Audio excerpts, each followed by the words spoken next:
Stand by to launch FanStream Sports. 3,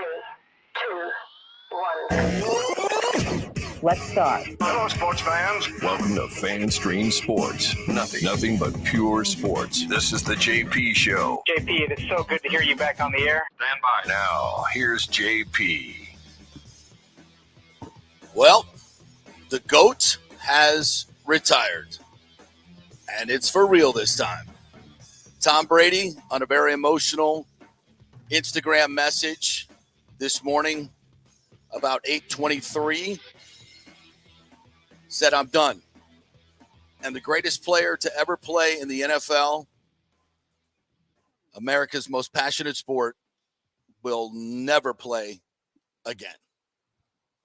And his final pass, final touchdowns, final completions, all at Raymond James Stadium wearing a Bucs uniform. There's no doubt it's an emotional time for a lot of people, especially my partner over here. I get a little choked up, a little teary-eyed myself as I wear my Tom Brady jersey, and I'm not a jersey guy, my Super Bowl hat. And folks, it is a sad day in Tampa Bay, but not on this show, because we're going to celebrate what was the greatest moment in this franchise's history. The greatest to ever do it. And for generations to come, Tampa Bay sports fans and their kids and their grandchildren will know the story of Thomas Edward Patrick Brady. The greatest to ever do it. And you know what? At the end of his career, he chose us. He chose us. Yep. The Buccaneers, the 0-26, the butt of Johnny Carson monologue jokes. Hail Mabry known more for strip clubs. Not anymore.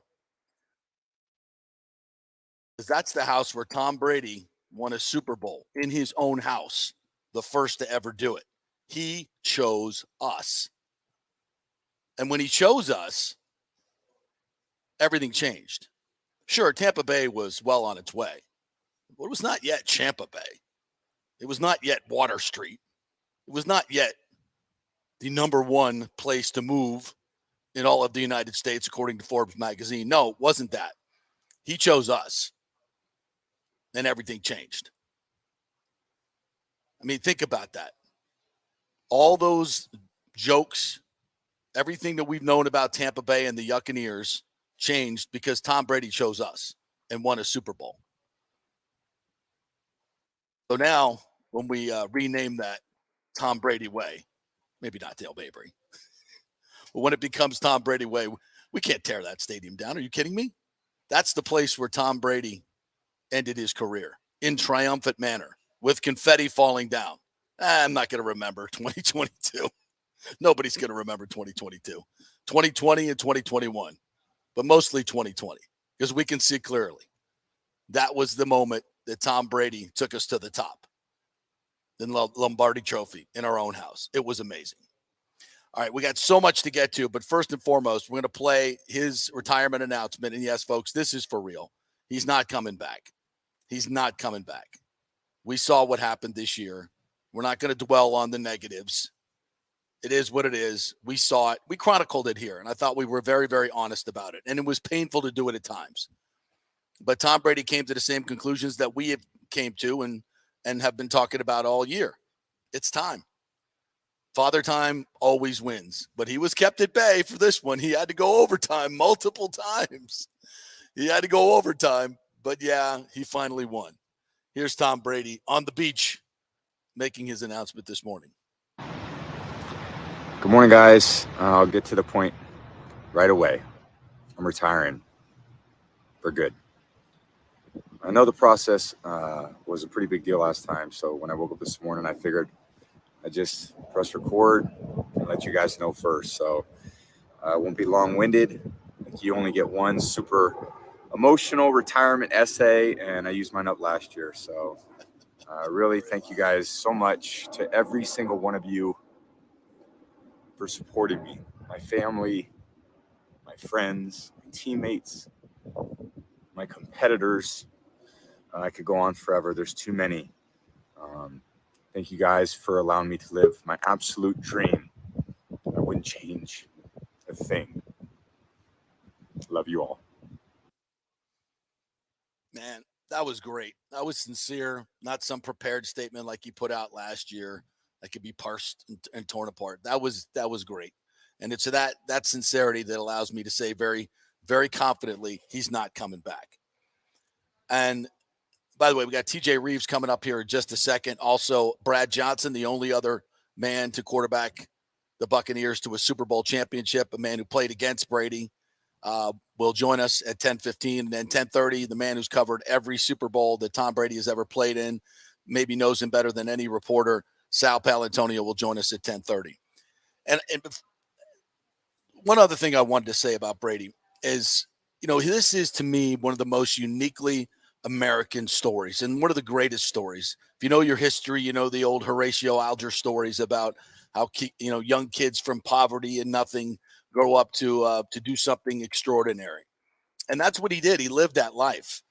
Some gangly, skinny kid from a small farming town in California can somehow rise to be the greatest player in the history of the NFL, the game that this nation is obsessed with because it is uniquely American. NFL football is combining courage and fortitude and athleticism and integrity and loyalty. All those traits that we hold dear is embodied in the game of football.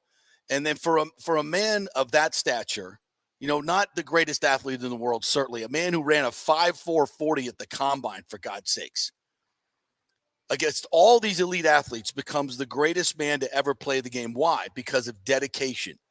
More core values that made this country the great country that it once was and maybe can be again. But those great qualities that he exemplified: hard work, outworking your competition, be prepared, put more time in, first in, last out. This is what Brady really redefined. He redefined what it was like to focus, what it was like to be the best teammate. He redefined what leadership is using all of those qualities. And to me, that will be his lasting legacy. And they're qualities that frankly have diminished in our society and need to be celebrated again. And that's what I love about Tom Brady. He was the personification of the greatest generation in my mind. And his dad was part of that. And he is the product of that. And I hope that will be the legacy that lives on. You can achieve anything you want if you work hard enough. That, to me, is Tom Brady's legacy. All right, let's bring in our good friend TJ Rives, Bucs sideline guy, who was there on the sideline for the whole magical ride. And TJ, from the moment the day after Jameis threw that pass, and I said, coming to Tampa Bay, and all called me crazy. I said, Tom Brady's coming to Tampa Bay. To the day in March when I was on the slopes in Colorado when he decided to come to Tampa Bay, to winning his Super Bowl in his own freaking stadium and you were there with the confetti falling down. I mean, you can't. The NFL scriptwriters got this one right. There's no question about that. They did. What a ride. Yeah, no doubt. Good to be with you. And I promised you that when there was news that I would be happy to jump on. I know you're jam-packed. I know you got the Bull coming up here in a few minutes to talk about winning Super Bowls as a quarterback and Brady's legacy. And Sal Powell, shout out to Sal Powell, who we love from ESPN. So everybody's got their different viewpoints. I can just say to you what a wild time it was for so many reasons in 2020. And to win a Super Bowl in your own stadium with Tom Brady at the helm, I mean, it was bizarre. I've said to you that all the way up until that final game, I had pretty well held the reality check together. But when he threw the second touchdown to Gronkowski late in the first half, and you're looking at Brady celebrating with Gronkowski in the end zone that's painted Buccaneers in Buccaneer colors at Raymond James Stadium, I had a moment. I don't mind telling you, it's not a senior moment yet for me, but I had a moment like, are we really watching this? Is this real life? Is this really happening? And it did happen, Buccaneer fans. So we will always have that. Obviously, It was a 13-win season a year ago in 2021 that had promised that you maybe had a chance to contend or go back to the Super Bowl and maybe win it again. It did not work out.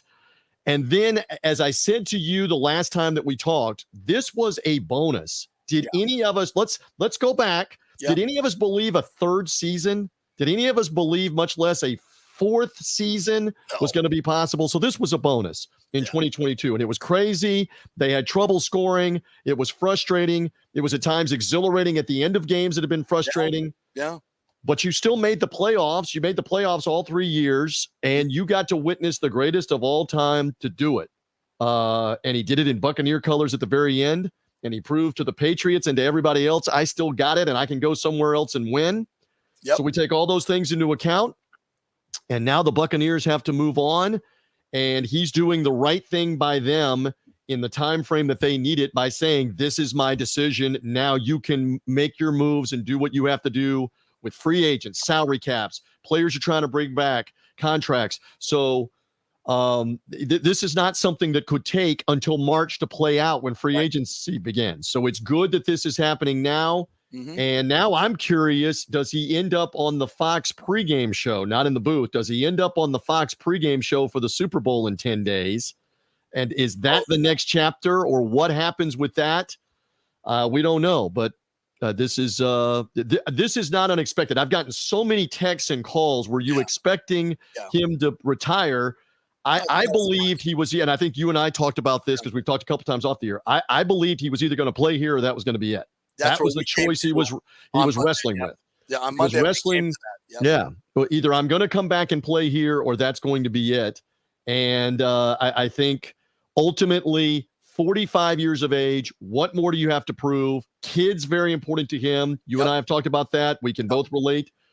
Parents can relate to that. That's very important to him. Yeah, he was never going to San Francisco. Yeah, next chapter of his life. Next chapter of his life. And so that's where we are today. All right, while I got you, because I know you got a lot of stuff to do, give me that one moment. I mean, we all have that moment that we interacted with Brady that was special, that we'll never forget. You probably have more of them than most. And it could be some innocuous thing that he did, or you ran into him in the building. Like, it's just weird seeing him around the building from time to time. You can't believe it. Give me that moment for you. Yeah, well, I mean, in that first season, we weren't allowed to be around them. So that was crazy in and of itself. Yeah. Where he didn't know who I was. He basically didn't know who I was the entire time because I didn't have interaction with him on a regular basis, and he didn't do a lot of stuff with local media. So two things. I mean, these are the things you take away forever, and I'm holding this up for the audience on TV. So there I am in a mask with Brady over my shoulder with the confetti falling, broadcasting at Super Bowl 55, and he's on the big screen back there behind me. So there were a couple of other moments, too, where right beside me, he and Gronkowski come over to do the "We're going to Disney World" commercial. That was right beside me. God. I'm standing right there, as surreal as it gets, while they're doing "We're going to Disney World." Okay, say it again. Say Disneyland. We're going to Disneyland. I'm standing right there. And then this was another surreal moment because people kept asking me, what was it like to be around Tom Brady? What was it like to interact with Tom Brady? And I kept saying to them, it's crazy, but I wasn't really around him. The closest I could get to him, because we only had virtual, was after the game, after the podium celebration. There I am. All right. And there he is smiling at somebody behind me while talking to Westwood One on the national broadcast. So that's about 10 feet away from me. I'm showing a picture for those that can't see it. I'm showing a picture. I'm trying not to get glare of me standing there in the front row with Brady standing behind me smiling. And I kept joking, he's smiling because TJ is getting to do a Super Bowl interview, but he wasn't actually talking to me. He's talking to somebody else. And I kept interacting. That's the closest I got to Tom Brady in 2020. They didn't let us around the locker room or around the players. It was crazy. So the memories of that 2020 season, magical.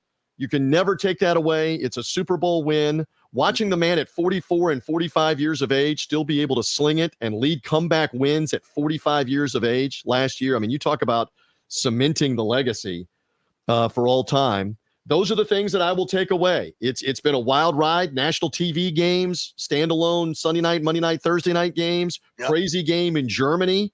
Yeah. So you have all these different memories, and we got to all share in this as broadcasters, fans, observers. We got to share in this for the last 3 years, and there are a lot of other franchises that would have loved to have had it for 1 year, and we got it for 3 years. For a game. My God, yes. Yeah. Yeah, it was awesome. Well, TJ, I know you're busy. Thanks so much for your time and your perspective. And as I started with this, we started at 0-26. We were the Buccaneers, but when he chose us, oh yeah, everything changed in 2002. But when he chose us again, that took it to another level. Well, there's no doubt, and the guy that you're about to talk to is the other link to the other Super Bowl. So you have two of those. Yes.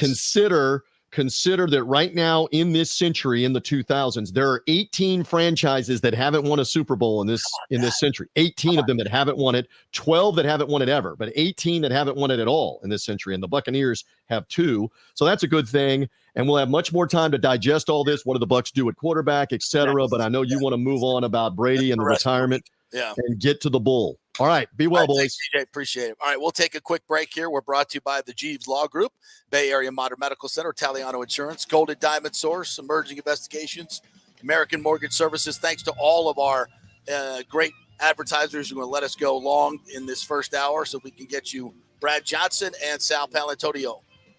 Coming up next. Stay with us. JP here for the Jeeves Law Group. I've known Scott Jeeves for quite some time, and he's just like us, a huge college football fan. He loves his Gators. In fact, he sponsors our Gator Report every Thursday at 11 o'clock with Scott Carter from FloridaGators.com. But he's not just another PI attorney. He is a ferocious advocate for his clients. Scott Jeeves is a board-certified civil trial lawyer and a certified circuit court mediator practicing in Tampa Bay for over 30 years. He is an AV preeminent rated civil trial lawyer and certified circuit court mediator. Folks, these designations are not just given out. They're given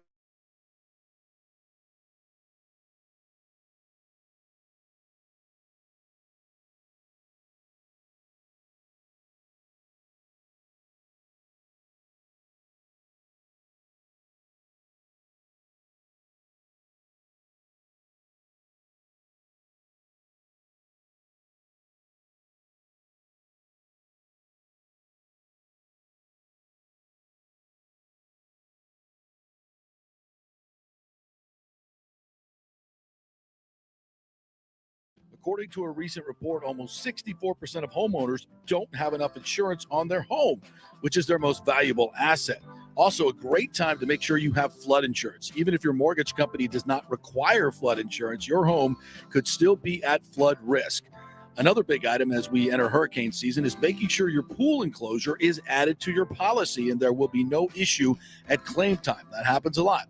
So call your friendly agent at Italiano Insurance to review your policies today. 813-877-7799 or ItalianoInsurance.com. Coming back at you. Now, more with JP on FanStream Sports. It's only just begun. All right, welcome back to the JP Peterson Show, brought to you by the great folks at Bay Area Modern Medical Center and the Jeeves Law Group. We are so pleased to welcome in the only other man to lead the Tampa Bay Buccaneers to a Super Bowl championship besides Tom Brady, who is retired today. And that is the great Brad Johnson, the Bull, joining us now. Good morning, my friend. How are you? I'm doing great, JP. Appreciate you having me on the show, buddy. Yeah, absolutely. One of the things I said about Tom, that I think should be his lasting legacy is something I would also echo about you as a 10th round pick in the NFL when they used to have 10 rounds. A guy that comes from somewhat of obscurity, works his ass off, maybe not the greatest athlete in the world, but you're certainly much more athletic than many people give you credit for. Right. Becoming a Super Bowl champion, being on top of that podium. And I think you two share a lot of those same qualities. Is that the thing that you think of the most when you see Tom Brady and you see what he's accomplished in his career? It was funny a couple of weeks ago at the end of the season. He talked about how good he was at darts and right. He's good at hitting a baseball That's and you. shoot a basketball. That's you. But he couldn't run fast and he couldn't jump. And those are the things he probably worked hardest at. Right. But when honestly, the first time I heard he retired was this morning when you texted me. Yeah. And when I think about it, and I went and saw his speech that he gave at the beach and about retiring, and I just say good for him. Yeah. Like good for him. He deserves it. And I often think of the movie Forrest Gump. Forrest Gump's running across America, and he gets all these people that are following him, and it's kind of, more people join him, and then all of a sudden, Forrest Gump, he stops out there in the middle of the desert, and he says it's time to go home. And I see the same thing with Tom, 23 years, 649 touchdowns, 251 wins, 58 game-winning drives, 14 game-winning drives in the playoffs, and 7 Super Bowls, and the list goes on. Like it take a decade just to read his accomplishments. But I think what's awesome about him is, and I've only met him one time. I met him at the quarterback challenge in 2003. I played against him one time, and what I remember about him and what I see from him on TV is just his relentless, his passion, his drive, his will to become. How good can he throw a foul? How can he perfect taking a snap?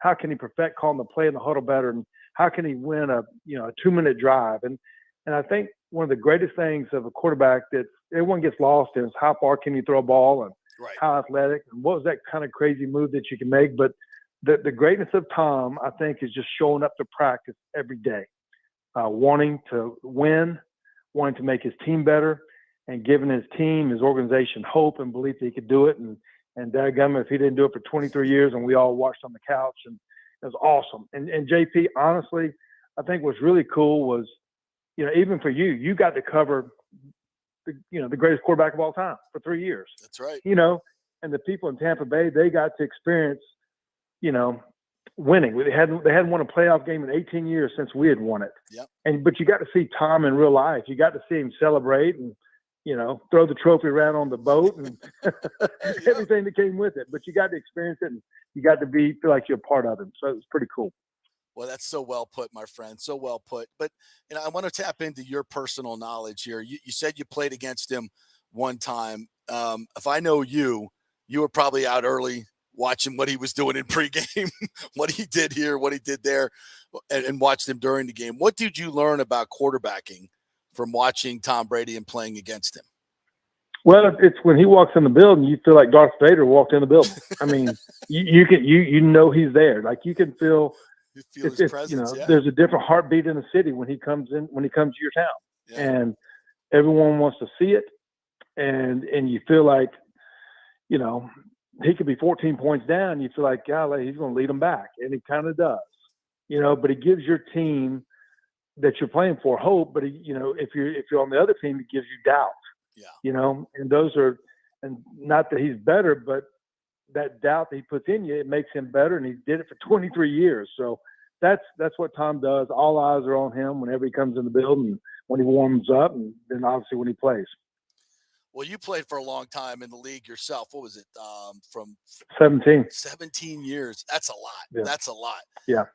How hard is it to stay in the league and to be able to do it at that level for that long? It's tough because every day you are competing. There's someone going to be drafted behind you. You're trying to stay healthy. You're trying to keep a spot on the team. You're trying to prove your worth. Every day you're trying to prove your worth for the season, for the stats. Can you put your team in the playoffs? Can you still play at that level? And for someone like me, I retired at 40 and my body was done. I couldn't play anymore. Like I physically could not throw the ball. I physically could not run. Like I could not play in a flag football game. That's where I was at. And the difference with someone like Tom, like he retired last year supposedly, Right. but he could still play. Yeah, it's still in him. And if the headlines today were saying he's coming back to Tampa, or the potential that he was going to San Francisco, we would believe it. Yep. And so that's how it's incredible that he's kept his body in shape that long. He only had 1 year of injury. It's just you just have to marvel at what his approach and the way he accomplished it and the way he went about his business. Brad Johnson joining us here, Bucs Super Bowl winning quarterback. What you guys did really put the Buccaneers on the map. There's no question about that. Did you sense from afar that Tom took it to another level in terms of where the Bucs are in terms of their national stature? I mean, we're kind of so close to it here. It's been an amazing ride, but I don't think we get the national perspective of what Brady's presence here has been. Could you put that into words? Yeah, I think if you go back Yeah, he's been there 3 years. They go to the playoffs 3 times. Right. And it's just hard to make the playoffs. But if you go back 4, 5, 6 years ago, you're getting that 1 o'clock game on Sunday. Every Sunday. Every Sunday. Yeah. And and then all of a sudden, you know what? You're getting the Sunday night game. You're getting the Monday night game. You're getting the 4 o'clock game. You're getting you're on TV. You're getting the coverage on ESPN. They're in the building coverage, and like you're the Dallas Cowboys. Like, you get that attention. You know what?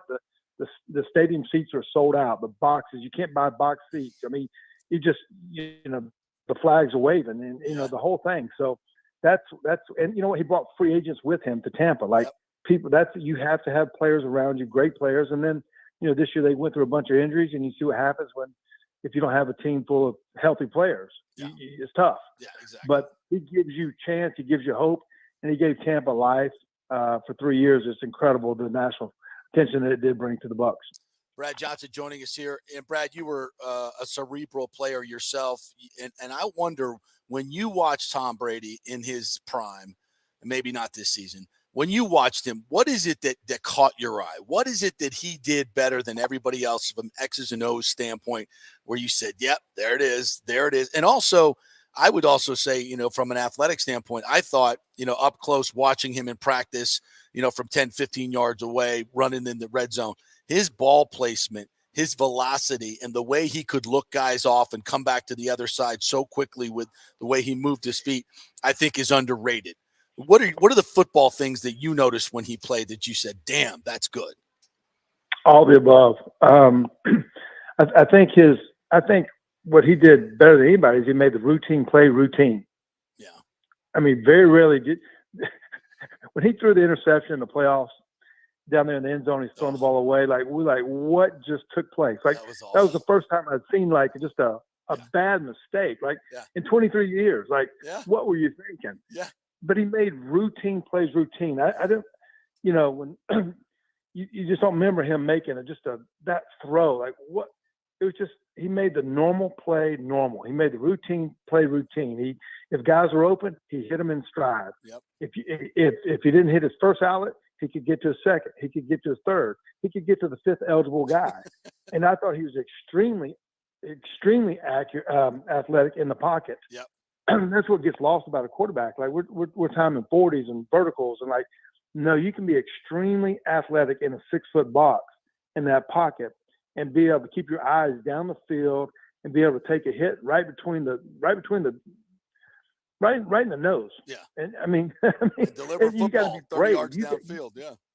You got to be willing to take a hit for the team and for the play. And so he kept his eyes down the field. He made plays with his feet in the pocket. Now, not outside the pocket, but he was hard to sack. Yeah. And just a guy that you want to play for, but extremely accurate and could deliver the ball. It's hard to do it for that long.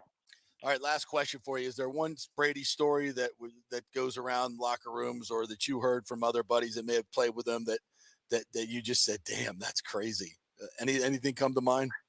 No, I don't know. That you can say on the I can't really think of anything. Yeah.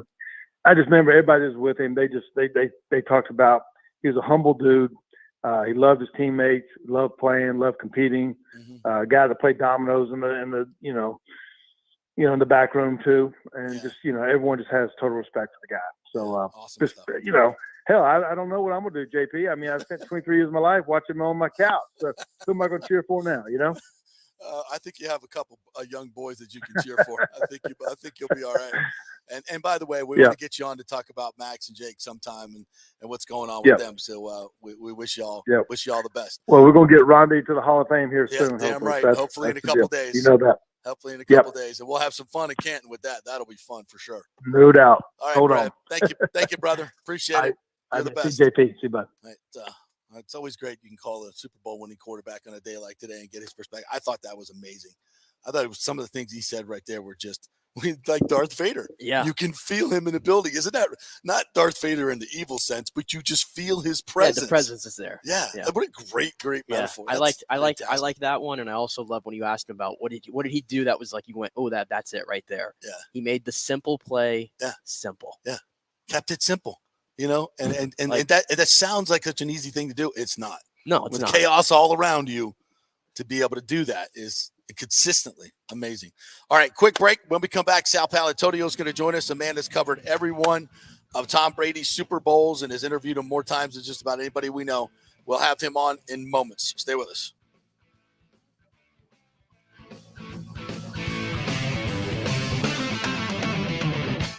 Was your car totaled in an accident? Did your insurance company use Kelley Blue Book or NADA to appraise the value of your car? Chances are they didn't, and you got shorted maybe thousands of dollars. Call the Jeeves Law Group for a free case evaluation because your insurance company may still owe you money. 727-894-2929. It's a free call, so why not find out if you have a case? Insurance companies have been running this scam for a while, and most folks don't know if they've been shorted. Trust me. Scott Jeeves is a different kind of attorney, the kind insurance company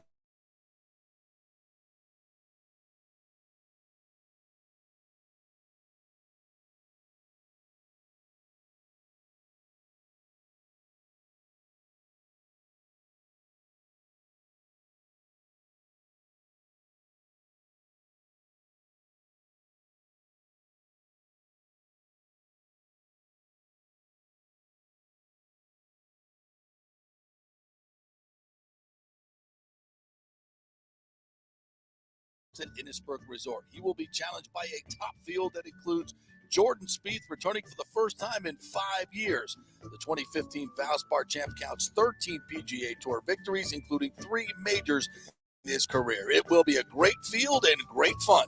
Tickets are on sale now at ValsparChampionship.com for all tournament days, both grounds tickets and premium ticket options.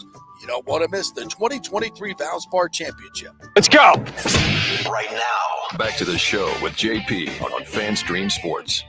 All right, welcome back to the JP Peterson Show, brought to you by the Jeeves Law Group at JeevesLawGroup.com, Bay Area Modern Medical Center, Italiano Insurance, the Golden Diamond Source, and American Mortgage Services. We thank them for allowing us to get all this stuff in and the great guest that we have today. And we want to bring in our good friend, Sal Paolantonio, ESPN, who's covered every Tom Brady Super Bowl and knows this man just about better than any reporter in the business. What's up, Sal Pal? How are you, my friend? Well, you called it, JP. You 100% called it, JP. You saw it coming. And he certainly looked retired while he was playing, didn't he? Yes, he did. He looked different from the get-go this year, not only physically, but emotionally, mentally. And, just had Brad Johnson on, and he talked about that last pick that he threw in the end zone. And I had a feeling right there, and I don't mean to start with something negative, but just in terms of his retirement, that was maybe one of his most embarrassing moments. And I think he might have looked at that and said, man, it's time. I don't do that stuff. That is not Tom Brady, and I'm not going to do this again. I think that might have been one of the moments. But what are your thoughts on just what transpired this morning? Do you think it's sincere? I certainly do. It has no feel like last year, right? Yeah, in regards to his play, the eye in the sky does not lie. It just does not, and you are what you're put on film, and everybody could see it. Bottom line is he didn't want to get hit. Yeah. And when you don't want to get hit and you're chucking and ducking, it doesn't look good. It's not the way you want your career to end. I do think it's sincere. I think there are a lot more questions that have to be answered, obviously. Number one, with Sean Payton going to Denver, it sounds like the idea of bringing Sean Payton and Tom Brady back together for one last hurrah was not going to work. There was nobody buying that. Yep. Two, we got to find out what happened with the Las Vegas Raiders because there definitely was an interest. We all know that. So at some point, that decision might have been made for Tom Brady, whether it was by Mr. Davis, the owner of the team, or Josh McDaniels. They just looked at it and said, hey, are we better off with a mediocre Derek Carr or a Tom Brady who is just cashing a check? Yeah. So, there are a lot of questions and reporting to be done. This doesn't diminish at all, in my view, what he accomplished. And I have never been in the business, JP, ever in my career, 30 years covering the NFL, of telling players what to do, what contracts to sign, what teams to go to, when to retire, when to come back from injury. Those are personal and business decisions that players make. They don't tell me how to run my family. They don't tell me how to do my business. I'm not about to tell him that to do that. All I know is Tom Brady gave us 20 plus years of unparalleled athletic achievement.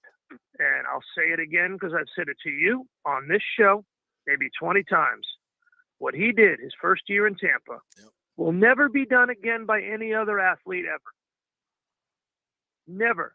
To go from one team to another during a pandemic and in 9 months, remake that team in your image and drag them through the season, a tough season during COVID-19, and win the Super Bowl like they did. He had a lot of help. Now, Todd Bowles in that defense gave him a lot of help. Bruce Arians coached his brains out, coached his butt off, and he deserves a lot of credit. But for Brady to do that as an athlete on the field will never be duplicated, and I think it will go down as one of the greatest athletic achievements of all time. Well said. And coming from you, it has a lot of meaning. Now, I would argue that making AB behave for a whole year may be his greatest accomplishment, but that was all part of what you just said, too, because he got him to do that for 1 year. Sal Paolantonio joining us here.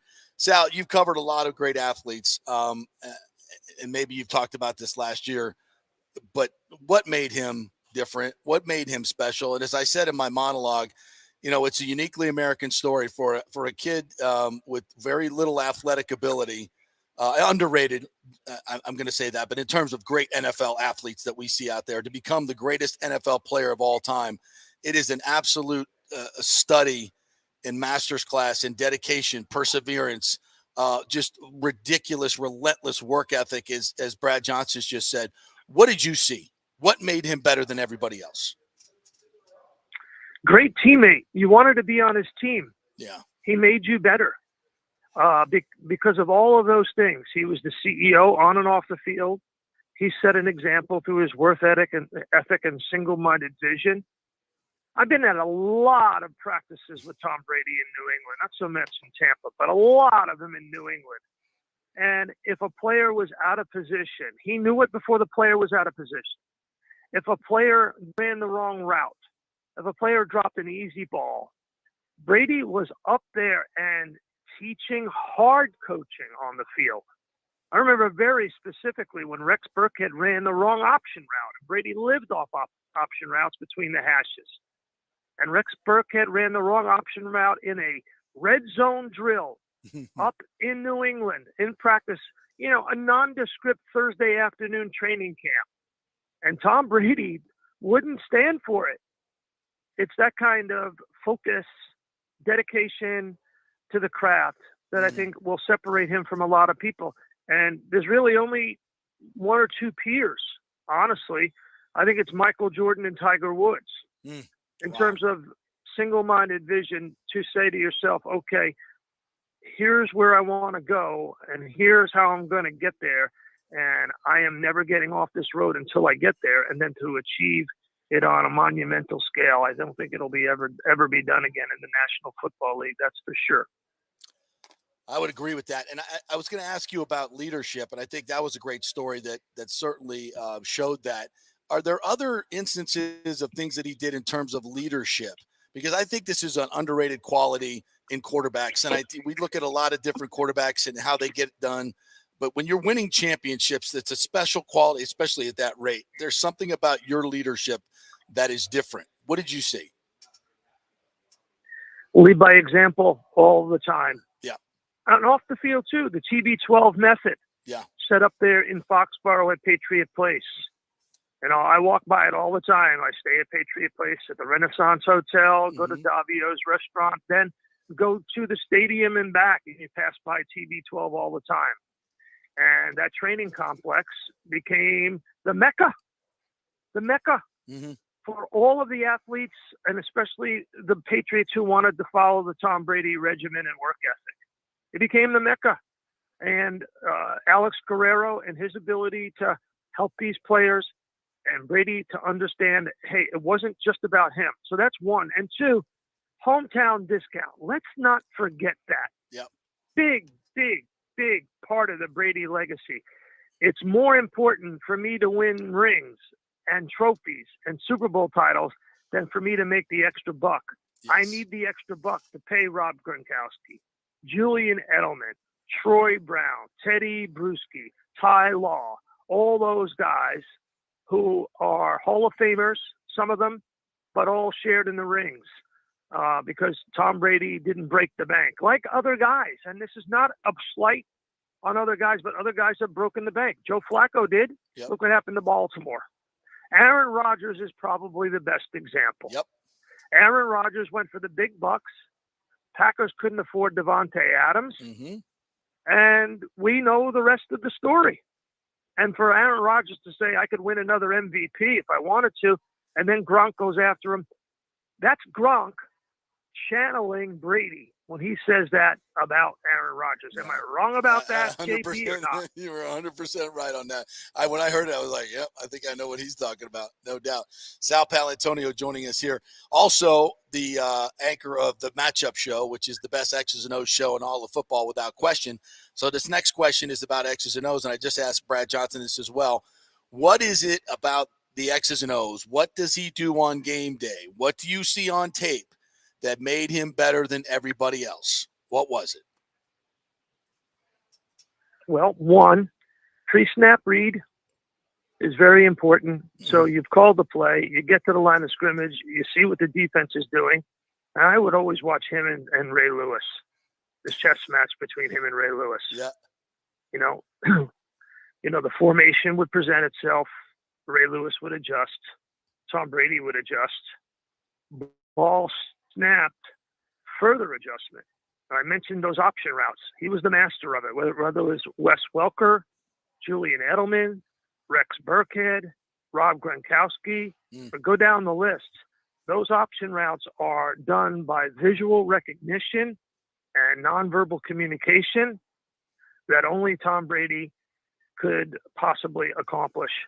By the way, tell Brad, who is one of my favorite guys that I ever encountered in the NFL, and obviously I was there when they won the Super Bowl. Tell Brad Stevens that Sal Pal sends my best to his family. Absolutely, because I know he's a great family man and a terrific guy. And now I want to see who the Bucs are going to pick for a quarterback. What's Todd Bowles going to do? That's the next big fat question, JP. And I love you, I respect you, but Sports Center is calling, brother. So I got to run. You got to go, and, buddy. We will catch up. We will catch up soon. It's always great to chat with you, and thank you for reaching out and getting my perspective. I covered all 10 of Tom Brady's Super Bowls. I thought there might be an 11, but there wasn't. And I wish Tom Brady and his children and his family the best. They've always treated me with the utmost respect. I don't know if Tom's listening right now, but I know he follows you all the time. He's told me that. And listen, what Tom Brady has done for the National Football League is, he pushed the button on the launch pad and put it into orbit. So, congratulations to Tom Brady to picking retirement. You got to have shalom in the home. I believe that. I think it's important. Yes. And I'll see him in the broadcast booth. Now I get to really terrorize him. Now I see him on Sunday. That's right. JP, you're the best. Thanks for reaching out, brother. Appreciate you, man. Sal, thank you, man. I really appreciate you taking the time on a day like this. I know how busy you are. The great Sal Paolantonio. That shalom in the home. He said that at the beginning of the season. Remember, we had Sal Pal on. He said, you got to have shalom in the home, and he doesn't have it right now. It's going to be a tough season for him, and he was spot on. Well, I've been taking notes from Brad and TJ and Sal Pal. There's so many things that have been said that I want to comment on, because I think they're spot on. I know you've been watching social media. What are we getting as some of the reaction? I mean, obviously everybody just looking at the insane stats, much like you see like those old stats of like Tiger Woods and like the numbers Jordan, are just ridiculous, and now LeBron. And I think that's, I haven't had a chance to really speak on this yet, but I think that's one of my takeaways. I was driving in today, and I've touched on this a few times, that this past generation of athlete is just absolutely iconic. When you look at every sport, and I hate that we hate greatness a lot of times, and everybody does it. Yeah. And I would say that I was in that group of people. Like, I was an Aaron Rodgers guy. I was not a Tom Brady guy. Right. And I would make so many arguments to tell people that Tom Brady's not as good as you think he is, right? I was in that camp. I'll admit it. But I'm so glad that this happened. Obviously, as a Bucs fan, first and foremost, because I've said so many times, I didn't know what a winning football team looked like. I never thought I'd see a Super Bowl, let alone a playoff game. Yeah. A full Raymond James Stadium, 5,000 new seats added, club seats sold out, tickets, even though I hated it, tickets that were like thousands of dollars, right? Yeah. Tampa Bay was big time. The epicenter of the NFL for the past 3 seasons. It was. Make no mistake about it, was in Tampa Bay in our backyard. Yeah. So for that, I'm thankful. But just being able to actually appreciate his career finally, now that I got a chance to root for him, is what I think is special. And I think that's kind of my lasting thing is for the athletes that are still going of that generation. I'm talking LeBron James. I'm talking Tiger Woods if he continues to go. Serena Williams. All these athletes, Ovechkin in hockey. All these people that have always taken so many arrows Of that age. that have taken all these arrows. The ones that are still playing, let's appreciate it. I think that's my big thing here. It's great that you say, because Serena's what, 41? Yeah, 41. Tom's 45. You know, you can look at Federer. Yeah, Federer, Nadal, Djokovic. Right, pushing 40. Yeah. So you're looking at born, what, late 70s? Yeah. Late 70s. Early 80s, yeah. And I was alive at that time, obviously. And so, and I'm trying to think back, like, how the world has changed since then. And when I was coming up, and so I was obviously a couple, quite a bit older than Tom Brady, but I have that historical perspective of what coaching was like, what the world was like back then. And those guys had a unique opportunity. They were kind of on the cusp between old school and new school. Like, they had all the old school values that were taught to them by their parents, Richard Williams, Tiger's dad, these were ball busters, man. And Tom Brady's dad was the same way. These are greatest generation people. They're ball busters, and they don't take, you're instilled when you come up in life, you're instilled with those values, man. Integrity, hard work, perseverance, don't quit. All of those things that made Brady great, those were things that were taught by their parents. And I would say, and I'm just drawing this parallel right now. And I think of the Richard Williams and Tom's dad and the Tiger's dad. Think about that. Yeah. And some of the parents think about, I know, Brad Johnson's dad was a coach. And a lot of these guys' dads were coaches, and they were hard ass coaches. They weren't candy ass coaches like you see today. I mean, because frankly, you can't coach hard today like you could back then. You could coach and you could do things to your own kids that would be so frowned upon right now in terms of dedication to the sport and the craft. And it's no joke, and it's no accident that those kids became who they are. Yeah. And they lasted for as long as they did against people coming up and that just don't have the fortitude and the perseverance and the determination and the will to win that those guys did. And it's not made for everybody. Listen, look at all the ones you just mentioned. Tom Brady has been hanging on to football. He's going to be 46 years old. He hung on that long, 23 seasons in the NFL. His career has spanned my entire lifetime. Think about that. Yeah. My entire lifetime, Tom Brady has been playing football. Yeah. That's insane to think about. You mentioned Tiger Woods. He's still holding on to keep going. Has nothing else to prove. But Same determination. Same determination. Did Serena Williams really have to keep playing at 40 years old? No, she did not. Did Federer have to keep doing it?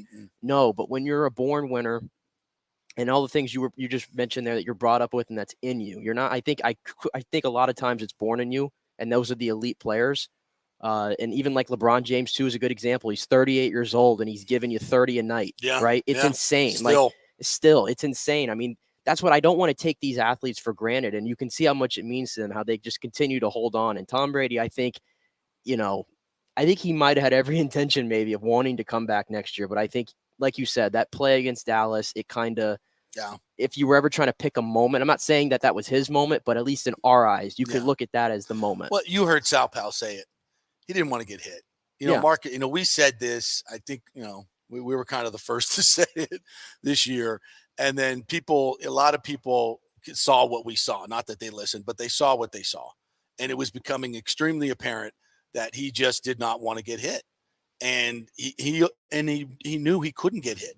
15 pounds down, if he got hit, he wasn't going to survive. And by the way, that's okay. It's okay. I'm not. It's okay. Listen, because if he goes down, where are we? I'm far away. I'm far away from 45. You've been 45 before. Yes. You don't want to get hit. I don't know anybody who's that old that wants to get hit. And I'm not saying it was a lack of courage, because clearly he had it takes courage to stand in there. It takes courage to stand in there, but he also knew not only self-preservation, but team preservation, because the team was doing nothing without him. Yeah. And if he got hurt, he knew it's better for me to get rid of the ball and live to play another play than to get hurt and stand in there and take, stare down the gun barrel like I used to and take the shot like Brad said, you got to do it.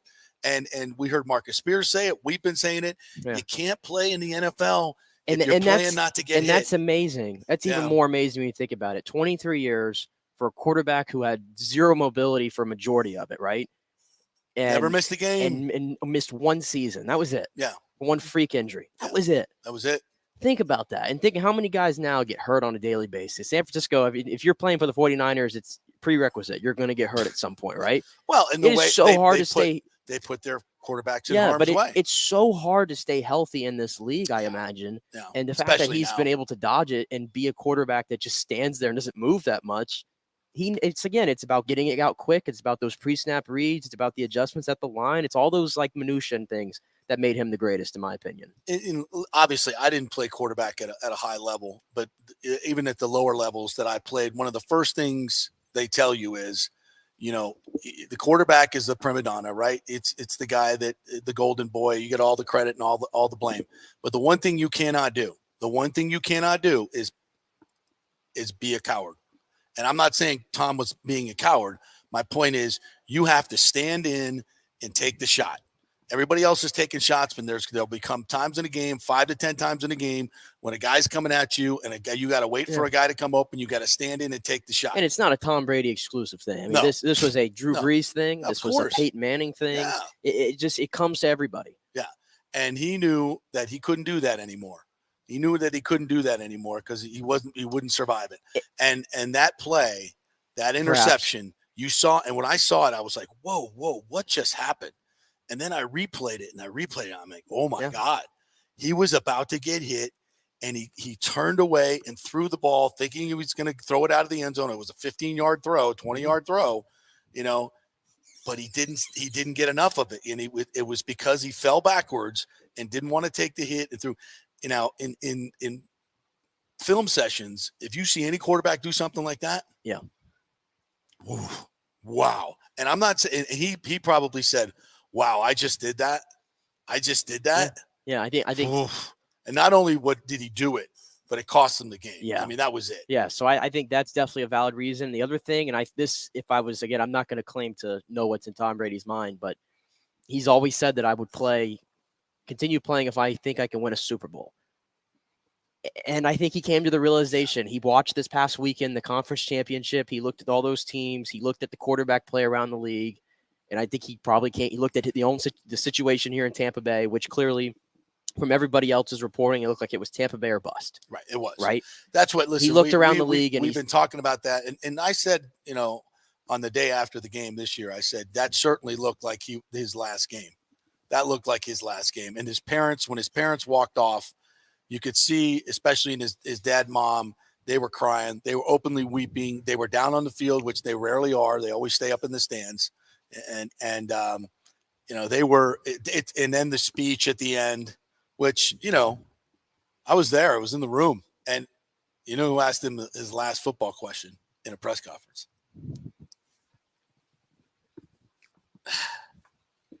So I got that going. There actually was one more question, but he didn't answer it. He went right into his speech.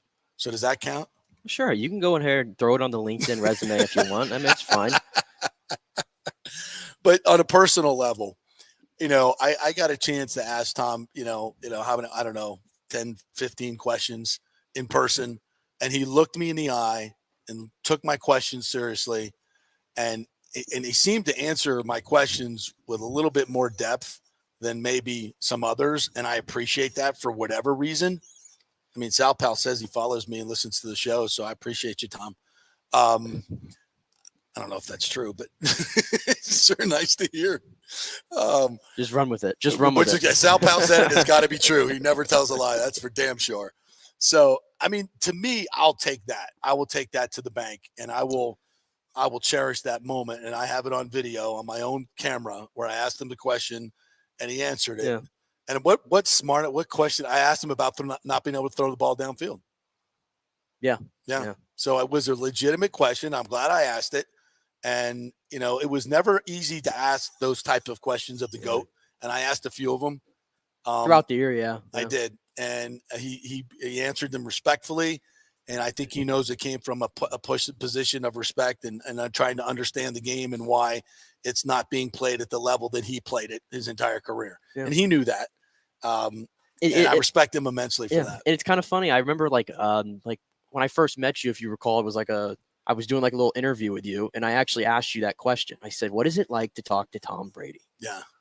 Right? Yeah. And I can't quite remember what your answer was then, but just hearing it now, like it's got to be one of the coolest moments. Oh my God. I mean, just him looking like I'll never forget in that last press conference, because I had a sense after I just seen his parents walk off. And I think I even filmed it. I taped him on my phone walking off the field like this is the last time. And I just had a real sense. And then he gave that goodbye, and I was like, wow. But I really felt like that was it. That was it. And yeah, man, I'm telling you, it's something in my career that I will never forget. Maybe the highlight, honestly. I mean, having Brad Johnson come out of the locker room after he just won a Super Bowl in San Diego and be the only interview he did on the field with a local station because of our relationship. That was one of my favorite moments of my career. Having that last interaction with Tom Brady in his last football press conference, that's pretty cool. Yeah, and it's a moment that only you and whoever many people were in that room, whether it's 30, 40, 50 media members, will asked the question. I own that answer. Yeah. Can I NFT that? Might be able to NFT Tom, can I NFT that? Finally, make some money on this deal. Do I own that? I think you own it. I think I own that. I'll NFT the shit out of that. I don't even know how NFT works. This is how you work. Always trying to turn into some kind of profit somewhere. Oh, gosh. And it never does, by the way. It never does. That keeps me humble, though. It just, and I want to get your guys. Pat Burnham said, JP, are you going to retire? Well, no. If I had a choice, yes. But I don't have that choice, Pat. I got to keep working. So if I was Tom, would I retire? Hell yes. I would have retired a while ago if I was Tom. Yeah. And I think if he has he said he wouldn't change a thing. How could you honestly change a thing, though? How could you honestly change a thing? This last season? It would have been great. But you know what? The greats, we talk about this. How often do you get the John Elway send off? It's not often. You really don't get. I mean, no. Even though Peyton Manning got the send off, I guess, because he won the Super Bowl, it was still hard to watch. It was very. It was hard to watch Drew Brees. I don't want to say that was for Peyton Manning. That was almost a ceremonial trophy. I don't want to necessarily it was hard to watch Tom Brady as more as it was hard to watch the Bucs in general. Yeah. And I guess you can just kind of loop him in there. Mm-hmm. But again, as we've said all this time, and TJ mentioned it there, we always knew we were getting 2 years. We were hoping for a third, and selfishly, we were like, okay, come back for a fourth, right? Right. But in the end, when you write the story of Tampa Bay, that chapter, it starts and ends with 2020. Yeah. And that's all that mattered. That's all that mattered. And that's all we're going to remember. I'll remember 21. They were a damn good football team in 21. And they might have been a little bit of a better team in 2021. I'm not even going to lie to you until everything happened at the end. How much of AB freaking out? AB and Chris Godwin's injury. I think if they don't have those, I mean, who knows? Yep. Who knows? But if you're talking about, does he have any regrets? Well, he posted like 15 pictures here of his career. Mm-hmm. And there's pictures here of Michigan. I mean, this one right here with his family. On the field at Raymond James Stadium. This one with his family over and his kid. I mean, I don't think there's any regrets there. It's funny, through all this. And yesterday I heard people, get up twice this week. San Francisco, Brock Purdy's injured. It's never going to be a better time. He's not going out west. He's not leaving his kids. Like, what part of that don't you understand? And it's funny because I guess people see Brady in such a myopic way that it's all about football. But if you're paying attention, it's all about family. It's all about family for him. And I know that sounds weird with him, playing this final season. And people will say, well, that probably cost him his marriage. I don't know. We're not there. There's probably, if that costs you your marriage, following your passion like that, like Tom, of all people, Tom Brady, no, I'm not trying to disparage Giselle in any way, but just my personal opinion. If your partner can't support that, then, are they really in it for you? I don't know. That's just my personal opinion. So I think I don't think him playing this year cost him his marriage. There was probably, some other issues there as well. And I hate when people run to that. Yeah, I can't stand when people run to that because it's nobody's business and nobody knows. And they're like, oh, you can't, prioritize family over football. No. There could be another narrative to that, and that's the one I'm sticking with. If your significant other can't allow you one more shot at the golden ring after all you've accomplished and all you've done, and it's not like she's at home changing diapers and making the meals and everything, and while you're off working, and again, I'm not trying to disparage Giselle in any way. It's just that to me from the outside, what I'm talking about is those who want to say, oh, well, he chose that over his family. It cost him his marriage. No, I'm sorry. I'm not believing that. All right. We'll take a break. We'll come back on the other side. I want to get your comments in, and I appreciate all of you, Richie P, Michael Hall, Pat well, not Pat. But all of you guys, we're going to get your comments next. We got some stuff on Twitter as well. If you want to comment, you can go on our YouTube channel. Just Google the JP Peterson Show. You can go there to my Facebook, WATB Facebook.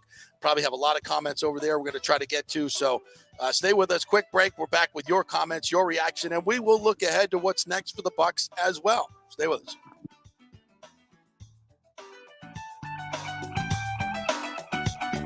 JP here for Italiano Insurance. If you've started a side hustle during COVID and the business has grown, well, you need business insurance, because if you get sued, you could lose all your personal wealth if you're not properly protected. That's right. Your home, your savings, everything could go.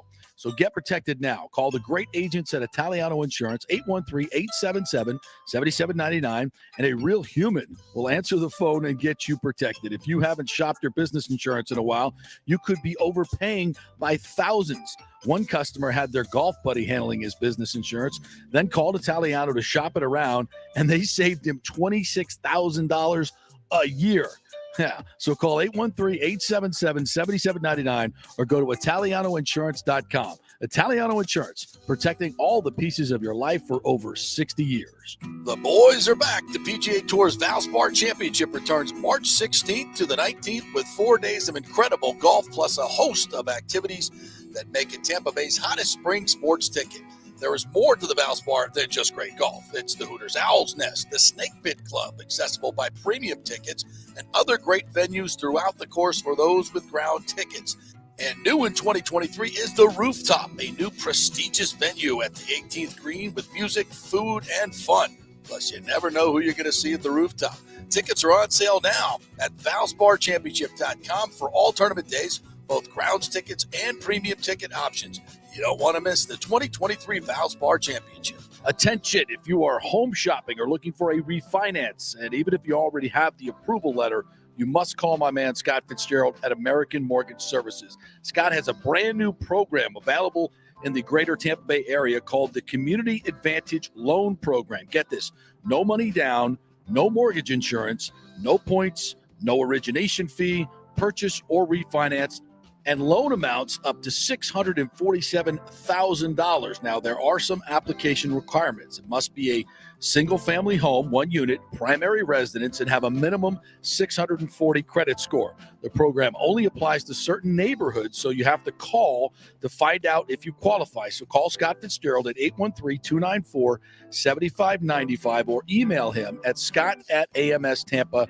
Now, even if you don't qualify for that program, Scott will shop your loan around, get you the best rates, and won't charge you the huge upfront fees.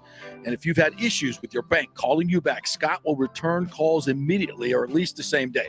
813-294-7595 or email him, scott@amstampa.com. Scott Fitzgerald, MLS 386722, American Mortgage Services, 1000 North Ashley Drive, Suite 1020, Tampa, Florida.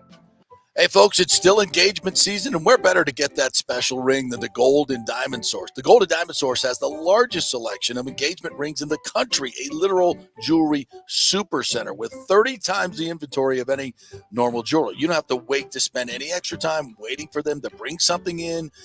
they have everything right there in-house. So why go anywhere else? So you can get up to 15% off this January if you buy something with the birthstone, which is garnet.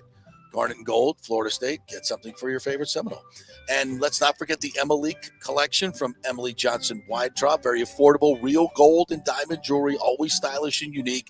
Emily has created this fashion-forward gold, diamond, and gemstone jewelry line ideal for everyday wear. Each piece is designed to enhance your look by featuring eye-catching, modern geometrical shapes. Really unique stuff. Got to check it out. And, of course, Julie and Steve Weintraub, great benefactors here in the local community. So let's keep it local. And you can get 0% financing for up to 5 years. Get a big ring for a little price. It's the Golden Diamond Source, 3800 Olmerton Road, always online at thegoldendiamondsource.com.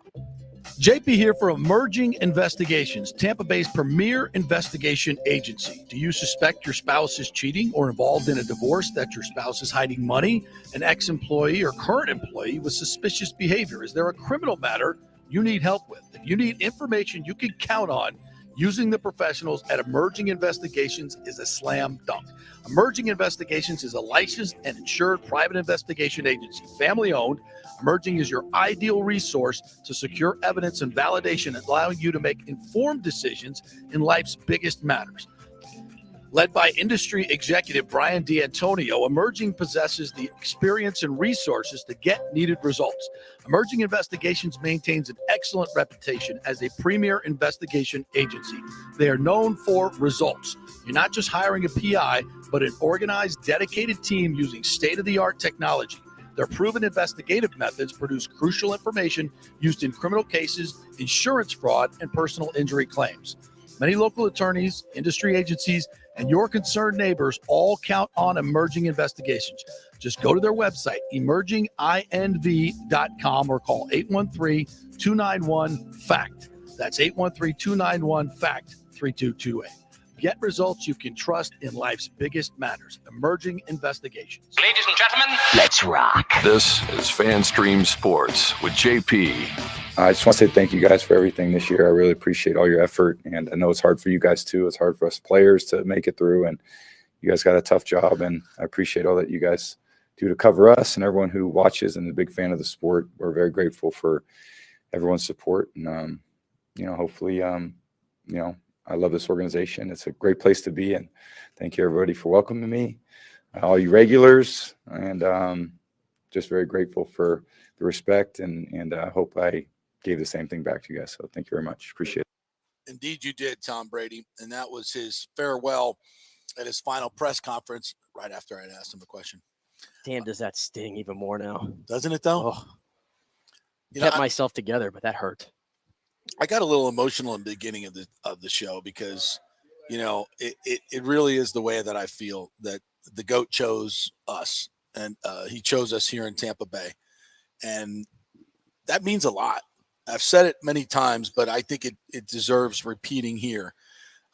Because I remember when the day after Jameis threw his pick six to end his career, and he said, check your sheet. And I talked to Bruce Arians after the podium, and he was like, the kid doesn't get it. And you knew that they were going to go looking. They were going to go looking for somebody. And that night I remember, and we had talked about Brady leaving New England. I thought for sure that Brady was going to leave New England. Then later he throws the pick six to end his career there.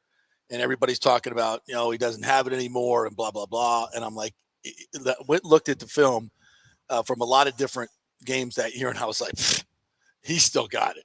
He can still throw that 25-yard comeback to the outside from the far hash. I mean, he can still bring it. And he made some throws in that last game that were like that. He threw one down the sideline that was a frozen rope that had to go right in that cover two hole, between the safety and the corner.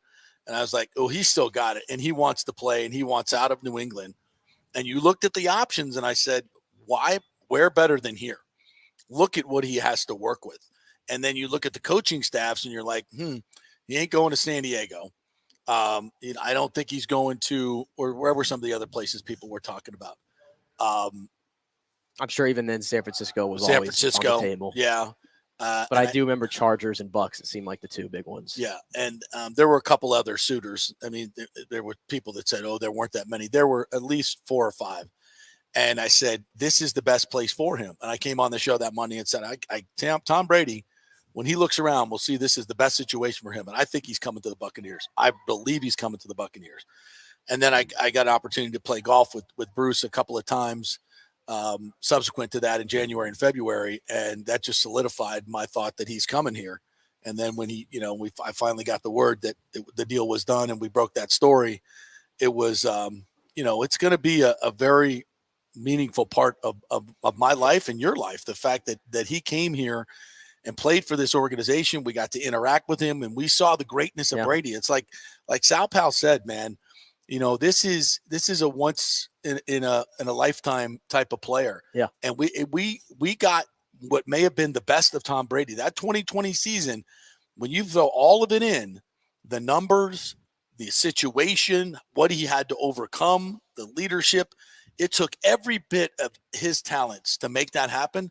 And we watched it. Tom Brady, I think he almost reinvented himself in Tampa Bay from a play style standpoint. Because I think a lot of people said, yeah, well, and again, this goes back to me being a big Rodgers guy. I would be like, why would you want to watch Brady over Rodgers? Right. I'm like, Rodgers is fun. He throws it down the field. He's moving all over the place. Script, I'm like, Brady just throws a bunch of little curl routes and little screens and lets his guys run. It's boring. Why do you like that?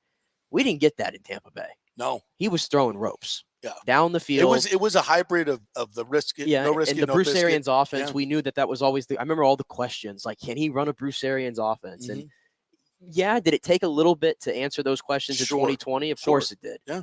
Right. It was going to take time. We knew that. But when he did, and what was it after that Kansas City game where they got absolutely blown out, but they found something in that third, fourth quarter. They took the bye week. And they took the bye week, and then they changed some things, right? And they rattled off. Leftwich out of the way. Yeah. And you rattle off 8 in a row. Yeah. And then I thought, and like I said, I thought the offense was even better the following year. And I know you had, look at beyond Tom Brady, because I know he's the big face of it, but Rob Gronkowski, the greatest tight end of all time, chose here too. That's right. Right? Yeah. I know everything happened and it sucks. I don't want to go down the rabbit hole, but Antonio Brown is he should be, he's not going to be because of everything, but we're talking about one of the greatest receivers of all time. Yeah. He came here as well. Like it was something special. It was a magical time for these 2 years. Yeah. It really was. It went by far too fast. I'm sure it always does. But when we listen to that clip there, I think now that's what makes it more emotional is because I love this city. I'm born and raised here. And I know everybody has allegiance to their city. I get that. But I feel like Tampa got knocked for a while because when you think of great cities in the state of Florida, everybody talks about Miami and everybody talks about Orlando, and it pissed me off for years. So to hear Tom Brady say something like, I love this organization. I love this team. I love this city. I love this city. Yeah. It's a great place to live. Yeah. Those things that's what makes it emotional for me, I guess, is that the greatest football player of all time, one of the icons. Take that away from us. You can't take it. One of the icons chose to come here. That's to me, that's what makes it so special. He wasn't traded. He chose. And the boom of this city. We talked about this last week a little bit. The boom of this city since he's come here. It's part of it. And the winning attitude. The fact that he comes here and the Lightning finally get off the schneid and win the Stanley Cup. The Rays go to the World Series, which we didn't see coming. That's all not these coincidence. things happened in a grand period of time. And it started with Tom Brady coming here. Mm-hmm. Yeah, there's no question. It reverberated, and wherever that guy goes, he brings excellence and brings everybody up, and it was a joy to be able to experience this at such an intimate level. Really was. And we thank him so much for that. I think it's going to be fun as hell what follows. Not the rebuild, no. But I just mean in terms of, somebody asked, we'll get to our comments now. Does he go into the Ring of Honor this year and retire his number? Absolutely. Absolutely. I mean, we didn't wait long for Bruce, did we? No, we did not. No, we didn't wait long for Bruce, and we shouldn't wait long for Brady. He's the next one in. 100%. Well, I mean, who 100%. James Wilder? Okay, maybe sometime. Rice eventually. It's Brady next year. Though. It's Brady, yeah. And it's not even close. You want Tom You know Brady what? in You the know Ring it of needs to Honor. happen. You don't wait. You know it needs to happen, right? Statue too. Oh, statue, absolutely. Yeah. Tom, you already mentioned we got to name it Tom Brady Way. Tom Brady Way. We got Del Tom Mabry needs to McEwen be Boulevard. changed. Tom Brady or Del Mabry Boulevard needs to be changed to Tom Brady Way. Who owns Who is Del Mabry? He was a war hero. All right, well, screw back him. in World War One. Screw him. Yeah, you can't do that. Well, how about it's, because it used to be Central Avenue and now it's Kennedy. Okay, because John Kennedy came here to Tampa and it was assassinated shortly after by our own CIA, we come to learn. Why can't north of Kennedy be Tom Brady Boulevard?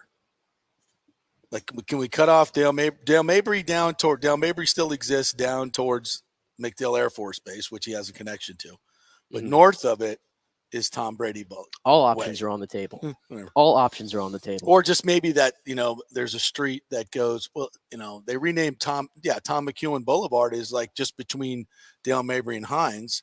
So that area on, Hillsborough Avenue, between Hines and Dale Mabry can be Tom Brady Way. There we go. Fix that. That's what we do here. We solve We're problems. done with that. All right, let's get to some of the other stuff. Yeah, and he'll always be part of our legacy. Oh, and what should his statue be? Well, first of all, we need to have one over by on Julian B. Lane. Well, it's got to be the boat. The boat. The boat throw. The boat throw needs to be there. Hold on a second. He threw that to Cam Brate, did he not? Yeah, and Gronk. Cam Brate caught his last touchdown pass. That's and right. He caught the Lombardi Trophy. That's right. So there needs to be one. That statue should be downtown where the boat parade was, so we can celebrate that. I don't know. Maybe if you like the one where he raises up the Lombardi the first time and says like we did it or whatever. Didn't his LFG really start in Tampa, or was he doing that in He was doing that in New England, I believe. Yeah. He was. Okay. I was going to say we could do that because that's a great pose. The LFG. That would be a good one. I'm trying to think of any other iconic. Him going up for the pass in Germany. Right here. No. It's iconic. Which he lied about. It's iconic though. Or the one where he gets sacked and he sits up and he just spins the football and he looks like bewilderedly into the camera. No, let's not do that. Those aren't the ones. No. Or what about the one that TJ just showed? That photo of him and Gronk together. That might have to be a separate one because, in all respects to Gronk, he's not getting the same adulation as Tom Brady. No, sorry. All right, so let's get to some of the comments here. Basin said, sorry. Oh, gotta get my freaking glasses on. That's so Get bad. your old man readers on. Yeah, let's see what made shape to say here. How about we just rename the entire city of Tampa Tampa? I don't think we can do that, but it's a nice thought. James says Brady made our line household names. Evans, Godwin should be thankful as well. Oh, absolutely. No, Mike Evans is probably still thanking him like every single day for saving that his career. Aaron Rodgers, Sean Payton, San Francisco, Miami decisions eliminated his preferred destination Monday. Yeah. Oh, are we talking about Aaron Rodgers? No, not today. Brady was even better in 2021, 43 touchdowns and 10 picks. I was a Jameis apologist, but when he threw 40 and 12 in 2020, I was over Jameis quickly. Yeah, kind of has. I think we all were. Kind of has that feel to it. Let's see. T. Corral says, "Great show, gentlemen. Thanks for the memories, Brady. I guess we're in the market for a quarterback. Not sure about the market. Not that great. Car probably will cost a lot. I think Brady got a new coordinator. Maybe the focus goes to a dominant run game focus. You can run the ball. It makes way easier for any quarterback to be effective." Yeah, I mean, if we're moving into the what do the Bucs do now portion of the show. Oh, no, I know. Which I think I'm going to save for the next segment. I want to keep going through stuff. Yeah, we got to do that. Oh. Yeah, it's part of it. Can I get to this one real quick? Actually, Sure. Let me get to this one from Bucks Basement because me and him are thinking the same here. The only thing that bums me out is we won't get to see him in creamsicles, but hopefully they sell his creamsicle jersey this year. And speaking of the Ring of Honor, this was my grand idea. He goes into the Ring of Honor the day we wear the creamsicles. Please. And somebody needs to gift him his own creamsicle, and I need to see him put that on just once. I think that's why. I think that's why he retired. I could think of some. He other wasn't going to reasons stand. why. He wasn't going to sit getting the jinx of that. Yeah, ridiculous creamsicle outfit that you guys so. It's a lot nicer than it's a lot nicer than this pewter thing you're wearing here. What did they ever win in creamsicle? Nothing. They had Loserville and creamsicle. Why do you guys love these things so much? You're you don't understand. You don't understand. You don't understand. See, I wasn't here for. You weren't here for creamsicle. No, because when I got here, we started winning. I wasn't here for that BS. Josh Freeman wore a creamsicle. Okay, and so let's at all the quarterbacks, the crappy quarterbacks that wore the creamsicle, and you guys wanted to put the goat in a creamsicle, and I said no way, dude. That's loser. Only you long-suffering Buck fans have this affinity for this. See it. I just wanted to see listen, it's cute, it's nice, it's kind of fun. I get it, but for serious football people and the goat.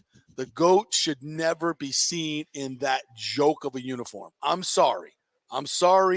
You guys, what redeeming value does it have? It's zero. The only thing redeeming about it is maybe seeing Doug Williams and Leroy Selman in it. That's about it. But the rest of it, you wiped out with the 14 years of mediocrity or 20 or whatever the hell it was of losing seasons in a row. It is kind of funny. It's like bring it back to McRib. Like who cares? It is awful. Kind of funny. The other day I watched A Football Life with the Warren Sapp episode, and there's that video of him getting drafted by the Bucs, and he literally on national TV shakes his head and looks down when he sees he's holding a creamsicle jersey up. That's what people that grew up outside of Tampa, like myself, we look at that as that's a joke uniform. That's the worst. That represents the worst of football right there. And you guys hang on. Why do you hang on to it? It represents nothing but Loserville. They sell it. As my friend, the great Steve Dumig would say, you bunch of goobers want to get this creamsicle thing. Get it. We got rid of it. Burn them all. You guys want to you wanted to put Tom Brady in that damn thing? No. His royalty, his skin of royalty shall not ever touch such a Loserville creamsicle skin of royalty. What is wrong with skin of royalty? Yes, should never be engulfed in such a symbol of Loserville. Flush that crap. What's wrong with you people? Oh my god. Buck's basement is not going to like that little rant. Sorry. All right, what else we got here? That is something I will miss somewhat now that Brady's gone. Tampa felt like the center of the football world, which was very cool and special. Yeah, get ready, folks, because it's coming. I think Edelman used to say his dad would beam him with a fastball if he kept screwing up. Yeah, I talked about this earlier. Different times, folks. Different times. And, you can say what you want, but it produced great athletes. You've not lived until you put a fastball in your kid's ribs for choking up on them. Is that true? Is that a true story? Did his dad do that? I have no idea. You choke up on that bat one more time, son. I'm going to drill you in the ribs. The good news for us is you don't have to read my novel tweets going over my Brady's coming back to the Bucs. Yes, thank God. That's the most significant thing that we got out of this today. Thank God. Thank God. No, I can't talk about National Signing Day. Richie P, I love you, brother, but not today. Michael Hall, is this a continuation of a thought here? Or could it be that Tom Brady was never seriously interested in the Raiders and the reports were all one? Yeah, I can tell you that for a fact. He was never interested in going to the Raiders. This Josh McDaniels thing, I heard somebody on Get Up say this morning. I think it was Brewski, that it's, that connection with Josh McDaniels is completely overrated. Completely overrated. He was never going west. That's one of the things that I always chuckle at some of the national media. It's like, that's known here locally. And although I've heard some local folks, talk about it, but I'm like, yeah, it's not happening. Richie B says, if I remember right, Brad and many guys during his time used to do the same thing, deflate the football. We're going to go back to deflating. Yeah, absolutely. You deflate the football because it gives you an edge. And, and I always said that about Brady and Deflategate is, I want my quarterback going right up to the edge of what's legal and what's not. Every great player bends the rules. Of course they do, especially if they can get away with it. Come on, Michael Jordan. Let's be honest. what Byron Russell or whatever. Yeah. Come on, he Come could say all on. the time that was a slight little that was a push. Yeah, it was a push. But we don't care. You do, within that echo of the whistle type thing, you do what you have to do to get an edge. I want my quarterback to win. Stick it, JP, right here. What's that? All the Bucs Hall of Famers wore the creamsicle jerseys. Take that. Take that. Why were they Hall of Famers? And Leroy Selman notwithstanding. Why was Brooks a Hall of Famer? Because of this, pewter. Not because what he did in the creamsicle. Don't even try that, Michael Hall. Don't even try it. The reason, and let me tell you what, if they'd have stuck with the creamsicles, they never would have won a Super Bowl. Never, because that's cursed. It's cursed. No one can play like a real football player in that pansy color. No, can't do it. Stop it. People, goobers. How do you explain 2008 through 2019 then? What was that? How do you explain? What do you mean? What was that? Oh, you mean that? How do you explain that era? The pewter? Wearing these pewters. I think that's why everybody wanted to go back to the creamsicles. We're getting ready for Tom. It was all lead up to Tom. Can we just agree though, while we're up, just real quick, last thing on the uniform, because I know you hate the uniform. Can we just all agree the only thing worse than the creamsicle was the alarm clock? The alarm clock was worse than the creamsicle, correct? Yes, those numbers were awful. The jerseys were not great. No, terrible design. To me, that's the colors worst era. were fine, but that design. That's the worst era of Bucs football. I don't want everything, all of it. Yeah, that was bad. Which Tom Brady let us out of, by the way. That's right.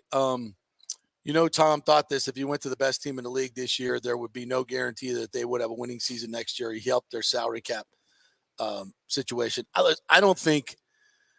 think Tom took a look around and said, I think more than anything else, he said there's probably no perfect situation. And I know that if he was coming back, it was to the Bucs. And I think it's nothing against the Bucs in their current situation. I don't think it had anything to do with it. I think it just had to do with the fact that he knew this year that he couldn't play anymore. He couldn't play getting hit. And it just was not going to work. And that last game in some ways was an embarrassment. I hate to say that on this day, but I think in terms of realizing his football mortality, I think that really came true. This whole season probably did, but I think he probably felt better at the end of the year, probably as good as he was going to feel. And then to go through a game when you did that, when you're going up against a defense like the Cowboys did and the pressure that he was under, he probably felt overwhelmed. Like there was really nothing that even he could do to help this team. And it was just time. I think that was very evident. That's what I said. I think he has to really realize that, okay, he wants to win a Super Bowl if he's going to play. And as we talked about, this was an 8-10 team. There is no likely Super Bowl in the future for the Buccaneers right now. So, And does he want to be a part? What's the point then? What's really the point then? Just to keep stat padding for no reason? Yeah. There's no point. Yeah. And I think that interception was embarrassing for him, and I think he didn't want any part of that. Anybody else ripping me here for the? Everybody's ripping you for your creamsicle. Oh, by the way, not Glenn Gutierrez hated the creamsicle jersey. That's right. I would say that in kind of closing, because we're going to go to where do the Bucs go next in this next segment. A couple things that I thought, God, if you missed the Brad Johnson, TJ Rives, Sal Paolantonio back-to-back in our first hour, please go back and listen to that. That was just really, really cool stuff. The story that Sal Pal told about the Rex Burkhead, training camp where he just ran a wrong option route and Brady went nuts and went out. I saw that in practice a few times, and it was interesting to see. And that's another moment that I'll take away, watching him just dismantle the Titans defense in training camp where they were going 7-on-7. And it was just, him manipulating the defensive backs and his ball placement, velocity and everything. It was something to behold. I'll never forget that. As Sal Pal said it, leading by example, his off-season workouts, his attention to detail, all of those things that we heard about that when he came to the Bucs, right? Everybody had to bring their level up. Sal Pal talked about him taking the discount and not eating up all the salary cap like so many of these other quarterbacks have to do. Dak Prescott, Aaron Rodgers. And guess what? Your team is not the better for it. And Yeah. Tom knew that he could make more money outside of football winning 7 Super Bowls than you can inside of football winning 1 or none, right? Smart guy. I'm surprised more quarterbacks don't do it. I mean, he's the GOAT, and he did it. He set the standard. What more do you need to look at? And, if the NFLPA yells at you, I'd say, I'm just doing what Tom Brady did. Sorry. I don't need $340 million guaranteed to make me feel I'm getting my worth or getting my due. I'm about the team, and this is, give me 25. I'm good. Some incentives. We win a Super Bowl. Take care of me. The ultimate team player. Why don't more quarterbacks? It's the ultimate team player, and we'll definitely get into it when we talk about where the Bucs go from here. But I know that there was a big cap breakdown too. I think even retiring on this day, he's really helping the Bucs out in their cap situation. Actually, how does that work? Well, I'll when we get to the next segment, I'll break it down. Okay, cool. I thought Brad Johnson said he was like Darth Vader. I was like, where's he going with this? And then he said, because you could feel his presence in the room. It's like you don't even need to see him, but that door's going to go whoosh, right? It's for the Star Wars, and you're going to dun dun dun. Which again, how the hell when he made his lone target trip when he was here? How the hell does nobody feel him in the area? I think they did. They had to have. He says nobody recognized him, but that's crazy to me. I had to feel his presence. There were some of the other things I wrote down. Sal said his greatest accomplishment was winning a Super Bowl in the pandemic. I said no, it was keeping AB on the straight and narrow for a whole year. That was his greatest accomplishment to get that done. So many great things that and the another thing that Brad said was Brady gave you hope in the game that you could always come back. So defensively, you would keep playing. You'd be like, Brady's going to bring us. Because I've seen teams that know, they got no shot with their quarterback and their defense starts falling off. And it's like, we're not going to score. It happened this past weekend in San Francisco. Yeah. So, but with Brady, you always had that hope. So you stayed in the game, i.e. Super Bowl 28-3. I.e. 5 of the 8 wins this season. Right. And then, as an opponent, you were always like, if we give him time, it's almost a self-fulfilling prophecy. You know that he's going to beat you. And there you go out and start making mistakes. And because, that's real. That's real. All right, we'll take a break. We'll come back and we're going to say what's next for the Bucs. We have some ideas, a salary cap situation. And here's it's a big step right now. You can go total rebuild, or you can try. There are some avenues to come back and be competitive. What do the Bucs choose here? And is Todd Bowles safe? I think it's a legitimate question now that Brady has retired. Stay with us.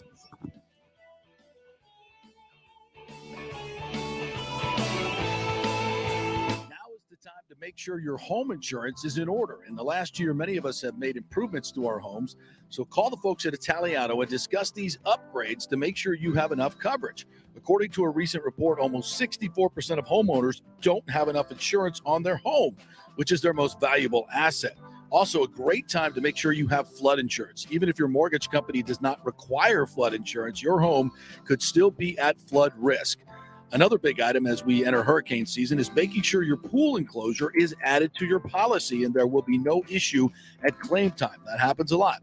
So call your friendly agent at Italiano Insurance to review your policies today. 813-877-7799 or ItalianoInsurance.com. Well, it's that time of year to renew or shop your health insurance provider, and you can get great health insurance for $20, $30, $50 a month. Just call 888-325-0605 to help navigate the health insurance marketplace. 1 out of 3 people in Florida are uncovered because they think they can't afford it. Not true. I made the call a couple of years ago, and they helped me get Blue Cross Blue Shield coverage, Florida Blue, for just $20 a month. Last year, it went up to $49. Oh, well. It all depends on your income and your family situation. It's a free call, 888-325-0605. They will ask for some income information. So if you have your tax returns available, that will be great, but you don't need it. They'll just answer some simple questions, and the highly trained reps will do the work for you to find out what your subsidy will be. 888-325-0605. And if you have a plan through your employer, you may be able to get it cheaper. It's a free call, so find out, folks. This has been a lifesaver for me and saved me thousands of dollars over the last few years, and you can choose your plan. It's a no-brainer. Find out. Make the free call, 888-325-0605. Get covered like me and thousands of others, 888-325-0605. The PGA Tour is back. The Valspar Championship returns to Innisbrook March 16th to the 19th with 4 days of great golf action and a host of fun activities that make it Tampa Bay's hottest spring sports ticket.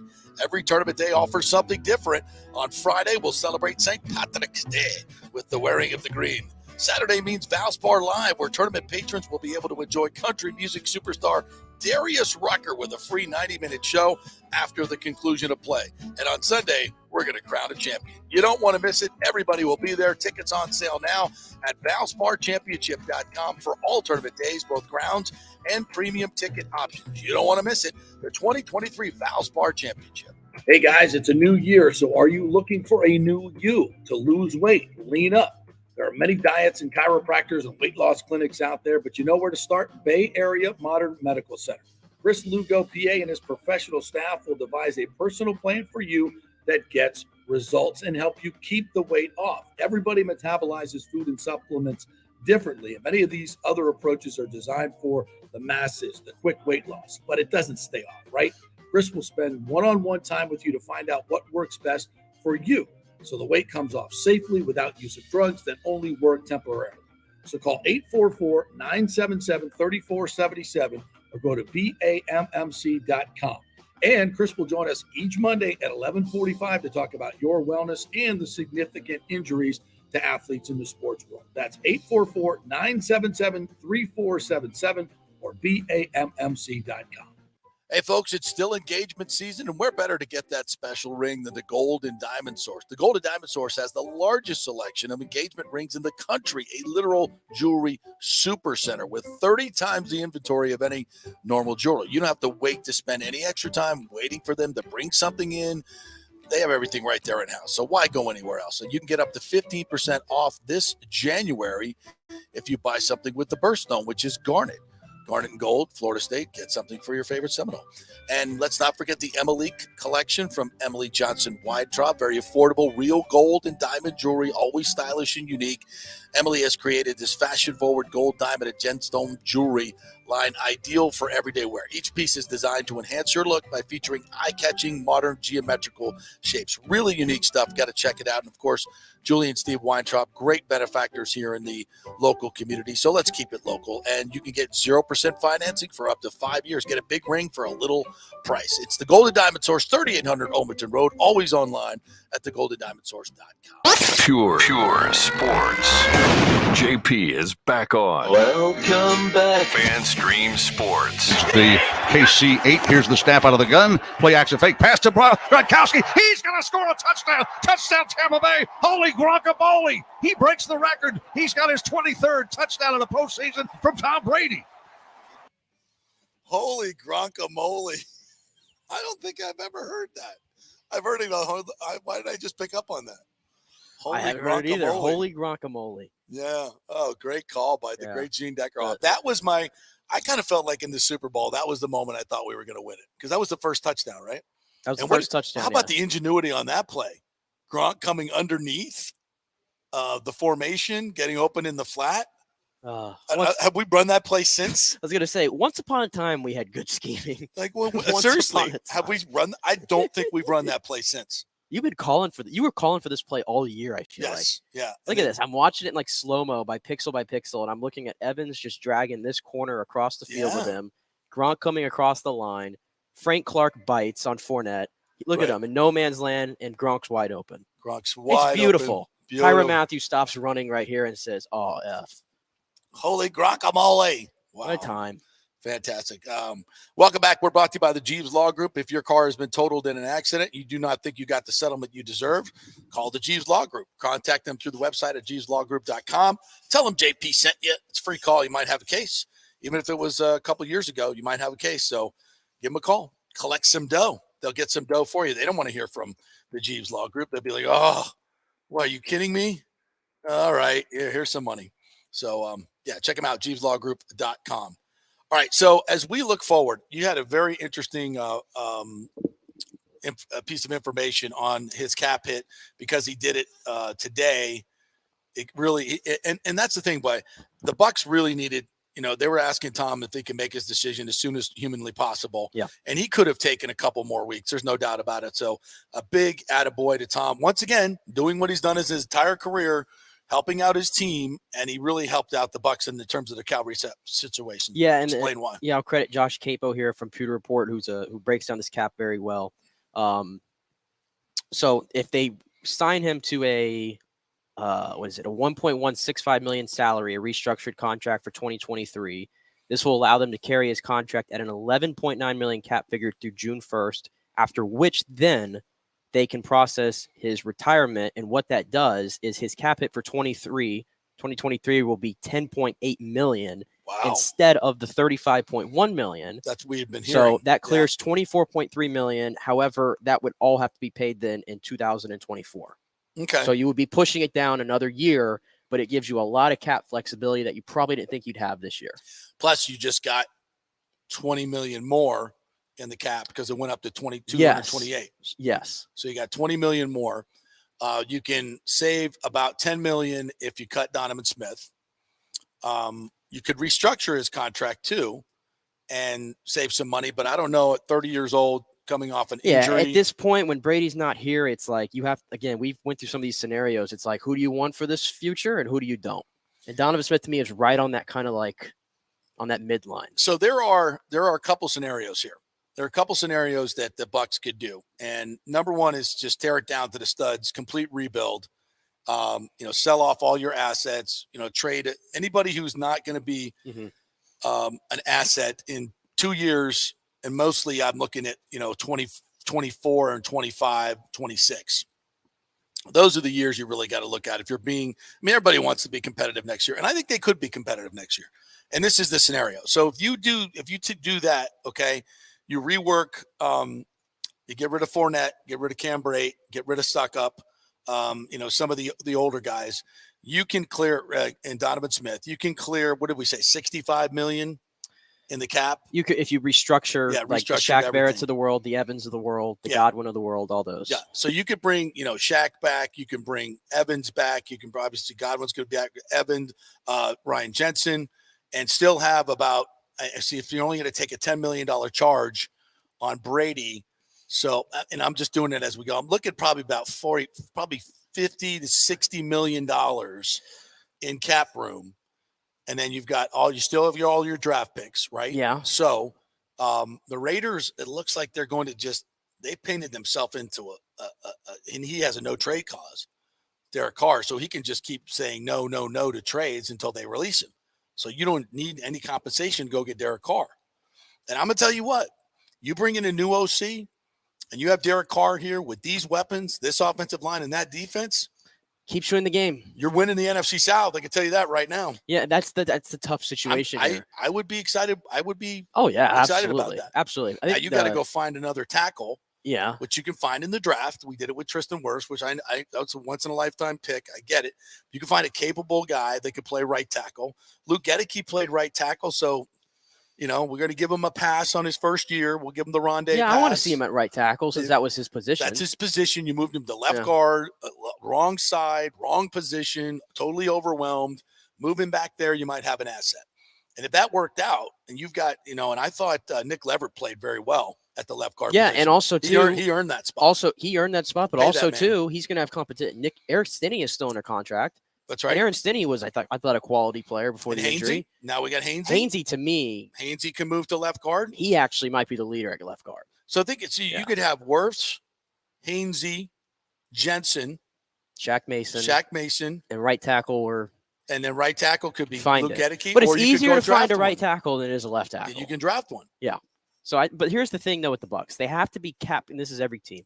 You have to be cap compliant. And a good point by James here, by the way. Robert Hainsey played 4 years of right tackle at Notre Dame. Oh, that's right. But he was seen as undersized, so they moved him inside. That's good. No. Well, listen, I will. Yeah. I'm fine with Leverett at left guard. Yeah. You got to get. They're going to. Hainsey, yeah. It gives you options without going out. And the name of the spending game now. Pick. The name of the game is to get the best five. It doesn't matter what their position is necessarily on the line. Get the best 5 players on that line. I think that's how it is now. And that's a good offensive line right That's there. a good offensive line. And it's a much better run blocking line, and we'll have a different run blocking scheme. And we have a quarterback now.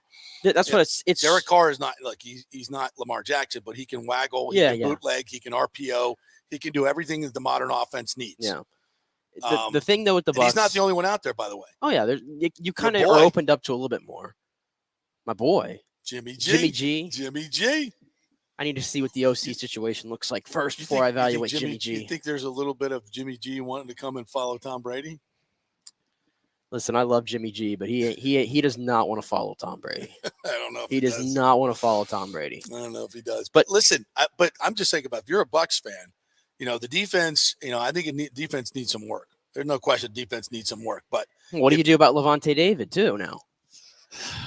Well, because here's the thing. You might say, okay, well, Levante David's 33 years old.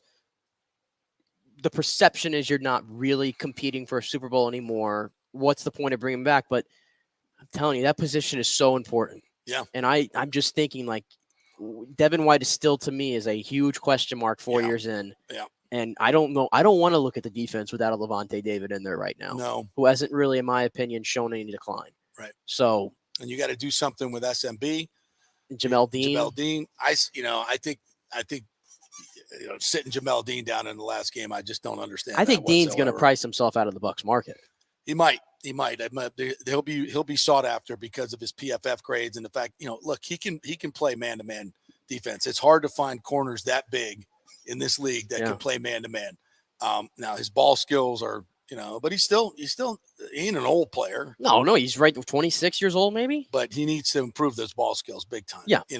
And so listen, that's all I just said. Now, if Derek Carr wants to come in here and make $60 million, sorry, we ain't got time for that. Whoever comes in here is going to have to do a Brady and take somewhat of a cap friendly deal. And I'm not sure what Carr's situation. Now, if he gets released, his contract is voided, right? He's a complete free agent. I think so. Yeah. Yeah. I don't think if you're traded, the contract comes with you. But if you're released, then you work out a new deal. Here's the thing though, because like the Bucs and every team, they have to get cap compliant before the start of free agency. So even if they make some of these moves, like, hey, we're gonna cut so and so to get rid of somebody, right? And we're going to restructure all these contracts so we can get cap compliant and put ourselves in a good position. Before you do all that and you kick everything down the road again to quote unquote maybe stay in the game, go after it, whatever. Mm-hmm. Don't you have to have some kind of idea beforehand that maybe one of these quarterbacks might want to come here? Because it's a big risk to keep pushing money down the can, keep pushing it and pushing it and pushing it. If you still are if the only quarterback on the roster is Kyle Trask at the moment going into free agency, like, right? You kind of have to be really sold on one of these quarterbacks in free agency that, number one, we really like them. We think they can bring value. Number two, offensive coordinator, quarterback coach wants to work with them and thinks they can get them. Now, everybody tampers. We know that. Right. So, of course, these discussions will be had. But outside of a free agency quarterback, it's like, again, the Bucs are sitting at 19. There's not much you can really do there unless you move up. We can reunite the OC and the quarterback that led the league with 5,100 yards passing. You tell. You know what I'm talking about. You tell. Todd Monken and Jameis Winston, baby. Oh, I thought you were going to bring up Stetson Bennett. No. Off my draft board, Mr. DUI. Todd Monken and Jameis Winston together again. I think you just made all Bucs fans just stick their finger down their throat. I think that's what you just did. 5,100 yards and lots of picks. No. Yeah, there are better options. But hey, listen, it's an option. It's an option that's out there. It's an option. The other option is you go full stopgap year. Bowles is lame duck. And you go and say, you know what? Take the $34 million charge. You sign. How about this? Here's the stopgap option. You trade Jensen. You trade Mike Evans. You get all the draft picks you can. Throw it down to the studs. And anybody that's not going to be a material great player in 24 and 25, 26 is And I'd hate to trade Mike Evans. I don't want to trade Mike Evans. I don't want it's too much for Bucs he doesn't fans to deserve handle to be, this offseason. But if he's going to have to catch balls from Kyle Trask and we're totally tearing it down. I'd rather see what happens. I don't think the Glazers have the stomach for that. No, why? They can't lose all these players on one offseason. No. They can't do it. Well, because you literally have a gateway to be very competitive in this division. You still do. I mean, that scenario Ritter, I just laid out. Yeah, you're winning the NFC South. If you get in the tournament. And if you get in the tournament and you stay healthy and you're healthy at the end of the year, you got as good a shot as also too, quarterback notwithstanding, do the Bucs still have the best roster in the NFC South? Yes, absolutely. 100%. I think Carolina, we'll see, right? They seem like they're on the come up, but still a little bit away. They have the best roster in the NFC South. Yeah. Without the quarterback position figured out. Right. And again, I know everybody doesn't like – I mean, we talked about it. This division title was meaningless. But you know what? If Todd Bowles wants to keep his job, he's got to win football games. Right. I think he understands that. But the stopgap option that I was going to mention for quarterback is that would be the Gardner Minshew's of the world. Like a 1 year, $8 million, something really cheap, Yeah. That's a stopgap option. Yeah. A lame duck option. But in fact, to trading Mike Evans, I think the fact that he's already at the end here of his contract, he's got this last year, I wouldn't mind just holding on to him for this year, see what happens. You know what? Then he'll be 30, 31 at the end of the year. He'll be a free agent. Then you can evaluate where you are at if you want to then obviously re-sign Mike Evans or not. I think I'd rather go down that option with him. Listen, with new OC coming in, with this offensive line that we just talked about, with these weapons, and I would say, listen, Russell Gage has got to be better. I don't know, you can save some money by getting rid of him, but he could be better. And, Scott Reynolds is talking about drafting a speed receiver. I mean, think of this offense. Just think what was Justin Jefferson was 22? Yep. I mean, think about this. At 19, you can get a damn good receiver. You're not going to get a Justin Jefferson. I get it, but you can get a damn good receiver. I don't know. That's kind of they're all over the place now. Yeah, right. So can you imagine this team with a Derek Carr or a Jimmy Garoppolo? Who else would you throw in there that might be available? Hell, even a Jameis Winston.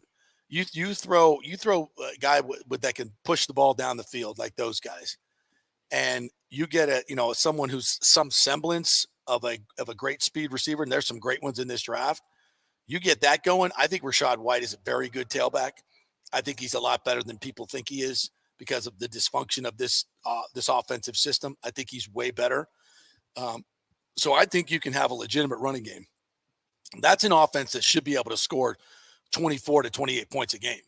And, if Shaq Barrett can come back and they can start playing defense the way we know they can, not like they played at the end of the season, sure, you're going to win the NFC South. And then who knows if you hit in the draft, if you go find some good players in the second, third, fourth, fifth round that can really come in here and contribute. You go find another tight end.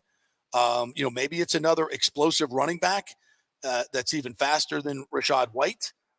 Because we need to add a little bit more speed. I like Devin Tompkins. I think Devin Tompkins was completely underutilized this year, especially in terms of his speed. So yeah, there's a lot to like about this team. I would like to see an edge rusher, though. I would like to see, and this is where I would differ with Pewter Report. If the draft falls your way and you can find a really good edge rusher, I think that's something that you got to really consider. Here's what I will say though about the Pewter Report mocks, and usually they get it right? Yeah. And I've heard Scott say this a million times, is they don't go into a mock draft doing what they think they would do. They go based off what the Bucs will do, right? Typically, and that's obviously what's speaking with the team. So I know that's early in the process, but all the Bucs players are there in Mobile. Scott's over there in Mobile. I'm sure he's got information on that they looked at everything and said, you know what? We need speed. Yeah. We had the oldest roster in the NFL this year. Mm-hmm. Even without Tom Brady, take him off, I think it's still the oldest roster in the league. You've got to get speed. You've got to get younger. Obviously, you got to get better cap relief going on here. I think that might be priority number one. This draft is huge for this team. Yeah, it's huge. Not just the first pick. It's all of them. They got to get contributors up and down this draft. So Jason Light, get on it. Yeah, it's not. This is not the draft for the. And again, he could become into a really good player this year, but it's not for the Logan Halls that are going to have to. No. And that kid's got to take a step up. He's got to put on like 15, 20 pounds. Yeah, he's got to take a step up. But again, edge rushing, where are we getting it from? Anthony Nelson is a free agent. Carl Nassib is a free agent. And I just don't. Shaq's coming off an injury. I'm not sure what you're getting out of Shaq this year with the Achilles. It's That's always the year after you come back from the Achilles. Right. That's what I'm saying. That's why, if there's somebody decent at 19, that's an edge rusher, because those are guys that are really hard to find. You don't find those guys, on the free agent market. You don't find them, rarely do you find them. They're hard to find. Yeah. And if there's a player there that they think can be a day one contributor, I think Jason Licht is very aggressive when it comes to the draft. I mean, he wouldn't have gotten Tristan Wirfs. Right. If he didn't make that phone call to San Francisco, because they weren't going to get Tristan Wirfs. Right. If he didn't make that move. Yeah. So if there is a player like that, I think he'll do everything he can to move up. I think it's critical because you got to have pass rush in this league, man. You got to have pass rush. And right now, the Bucs don't have it. Yeah. I will ask you this, though, because I know quarterback is the big need now. Is there any chance, we haven't even mentioned his name, is there any chance Kyle Trask is under center week 1? Is that even an option? Yeah. I think so because, look, you used a second-round pick on the guy. It was a low second-round pick. And I don't think and this is one of the reasons I'm really pissed at Todd Bowles for not playing him in that last game. You had a golden opportunity to see what you have. And you did for what? What did you get out of that? Well, I thought that told you, but I thought that told you. Doing? What were you doing with Blaine Gabbert being in the game? That's the dumbest thing. This is why if that's just Bowles' idea, if it was, I don't know whose idea it was, but because I said it then, I said it the whole week. This is not revisionist history. This is a golden opportunity to get some. You got 9 passes in garbage time against a foul. You learn nothing about this kid. Prep him the whole week. Get him. Say this is your game. We need to see what's going on. And Tom's like, "Well, I need to play." But shut up. Here's Tom. the thing with Kyle Trask, though.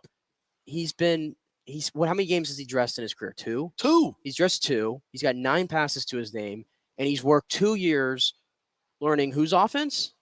The Brady offense, essentially. The Brady, Bruce Arians offense, Leftwich, whatever. Now you're going to ask him after he's been trying to do that, and by all accounts, it hasn't looked great when it's been in a practice setting because the Bucs clearly have told you what they think about Kyle Trask, right?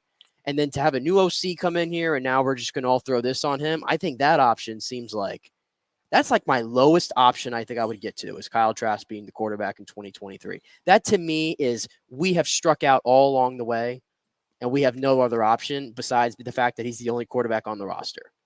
That to me is as low as that option is. Because I think the Bucs have already told you what they feel about him. I look, getting a Derek Carr to work with this team is a way better option. I'm trying to think. Garoppolo. Well, what about the guys? Derek what Carr, about the other fringe quarterbacks who are on the trade market, like that are younger? Like San Francisco. Give me some names. What if San Francisco wants to trade? I mean, They there wanna was trade all Trey these Lance? reports they wanted to trade Trey Lance, and that a 3rd round pick would get him. Oh hell yeah! I mean, just Hell from a yes. standpoint, and I'm not crazy about Trey Lance Me neither. necessarily, For a 3rd round pick, I'll see what I got. but if you talk about getting him in here and like develop him a little bit, If and you Kyle don't have to have an Shanahan- expensive quarterback on the If roster. Kyle Shanahan thought enough of Trey Lance to give up 3 first-round picks for him, and what we've seen from him in limited duty, I think we've seen flashes, but nothing great. I would certainly take a 3rd rounder. I just Sure. thought of something. What? What if the Jets get Rodgers and we could just go get Zach Wilson? No, hell no. I never thought he. I never saw. goodness I me. never saw the Zach Wilson thing from day one. Mike to me White? was, bring him home. Bring him home full circle. Full circle. He'd be much better at Draymond James the second time around. There's some fringe guys out there. The Gardner Minshew's, Taylor Heineke's. Taylor Heineke. See, for me though, the guy's got to have a high ceiling. If you're going to bring somebody in, they got to have a high ceiling. Like to me, Taylor Heineke has a lower ceiling, like Of all the quarterbacks, the quarterbacks that are like those fringe options that have a high ceiling still. Yeah, Trey Lance. Well, him, but a guy that's available, Sam Darnold. I feel like there always will be something there with Sam Darnold. Boy, he showed me a little bit of something. That's what I'm saying. There's always something there. Like he's a hell of an arm talent. Yeah, he can run. He can move. He's a hell of an arm talent. He'll be really cheap, obviously. I don't hate it. I like it better than some of these other hate options. It. Yeah, I don't hate it. I think I don't think for all the crap that he's been through, he's never been shown to have an attitude, right? He's always had. I think for the most part, unless I'm missing something or forgetting something, for the most part, I think he's been a pretty good soldier, has he not? Yeah, he has. Through all the the crap and he's played with some crappy teams. He could have easily come out and said, it's not all me. So I think that's an option, sure. But I think Derek Carr would be the best one. All right, what else do we have to get to? Anything else? Oh, it is National Signing Day, and I guess USF got a big 6'8" offensive lineman that was going to go to Colorado. So congrats. Well, that's great news. And just as a punctuation, I know we talked a little bit about the Rays yesterday, and I was on social media yesterday. Folks, look, this is, Ken Hagan was on with us yesterday, and he said that Tampa is still very much in it. And, whatever's going on in St. Pete to me is a total, it's a joke. I mean, you're going to put your entire basket, all your eggs in the basket of the Rays, who have been nothing but bad faith negotiators. Good luck with that, Mayor Welch. All right, our thanks to Brad Johnson, who joined us today, TJ Rives, Bucs sideline guy, and the great Sal Paolantonio. If you missed those interviews, please download our app, FanStream Sports, all one word. Tap that app. You can listen to it there. Just go back and listen on Twitter, on our YouTube, and also on Facebook. You can watch there, and also Apple and Spotify. You can subscribe and listen there as well.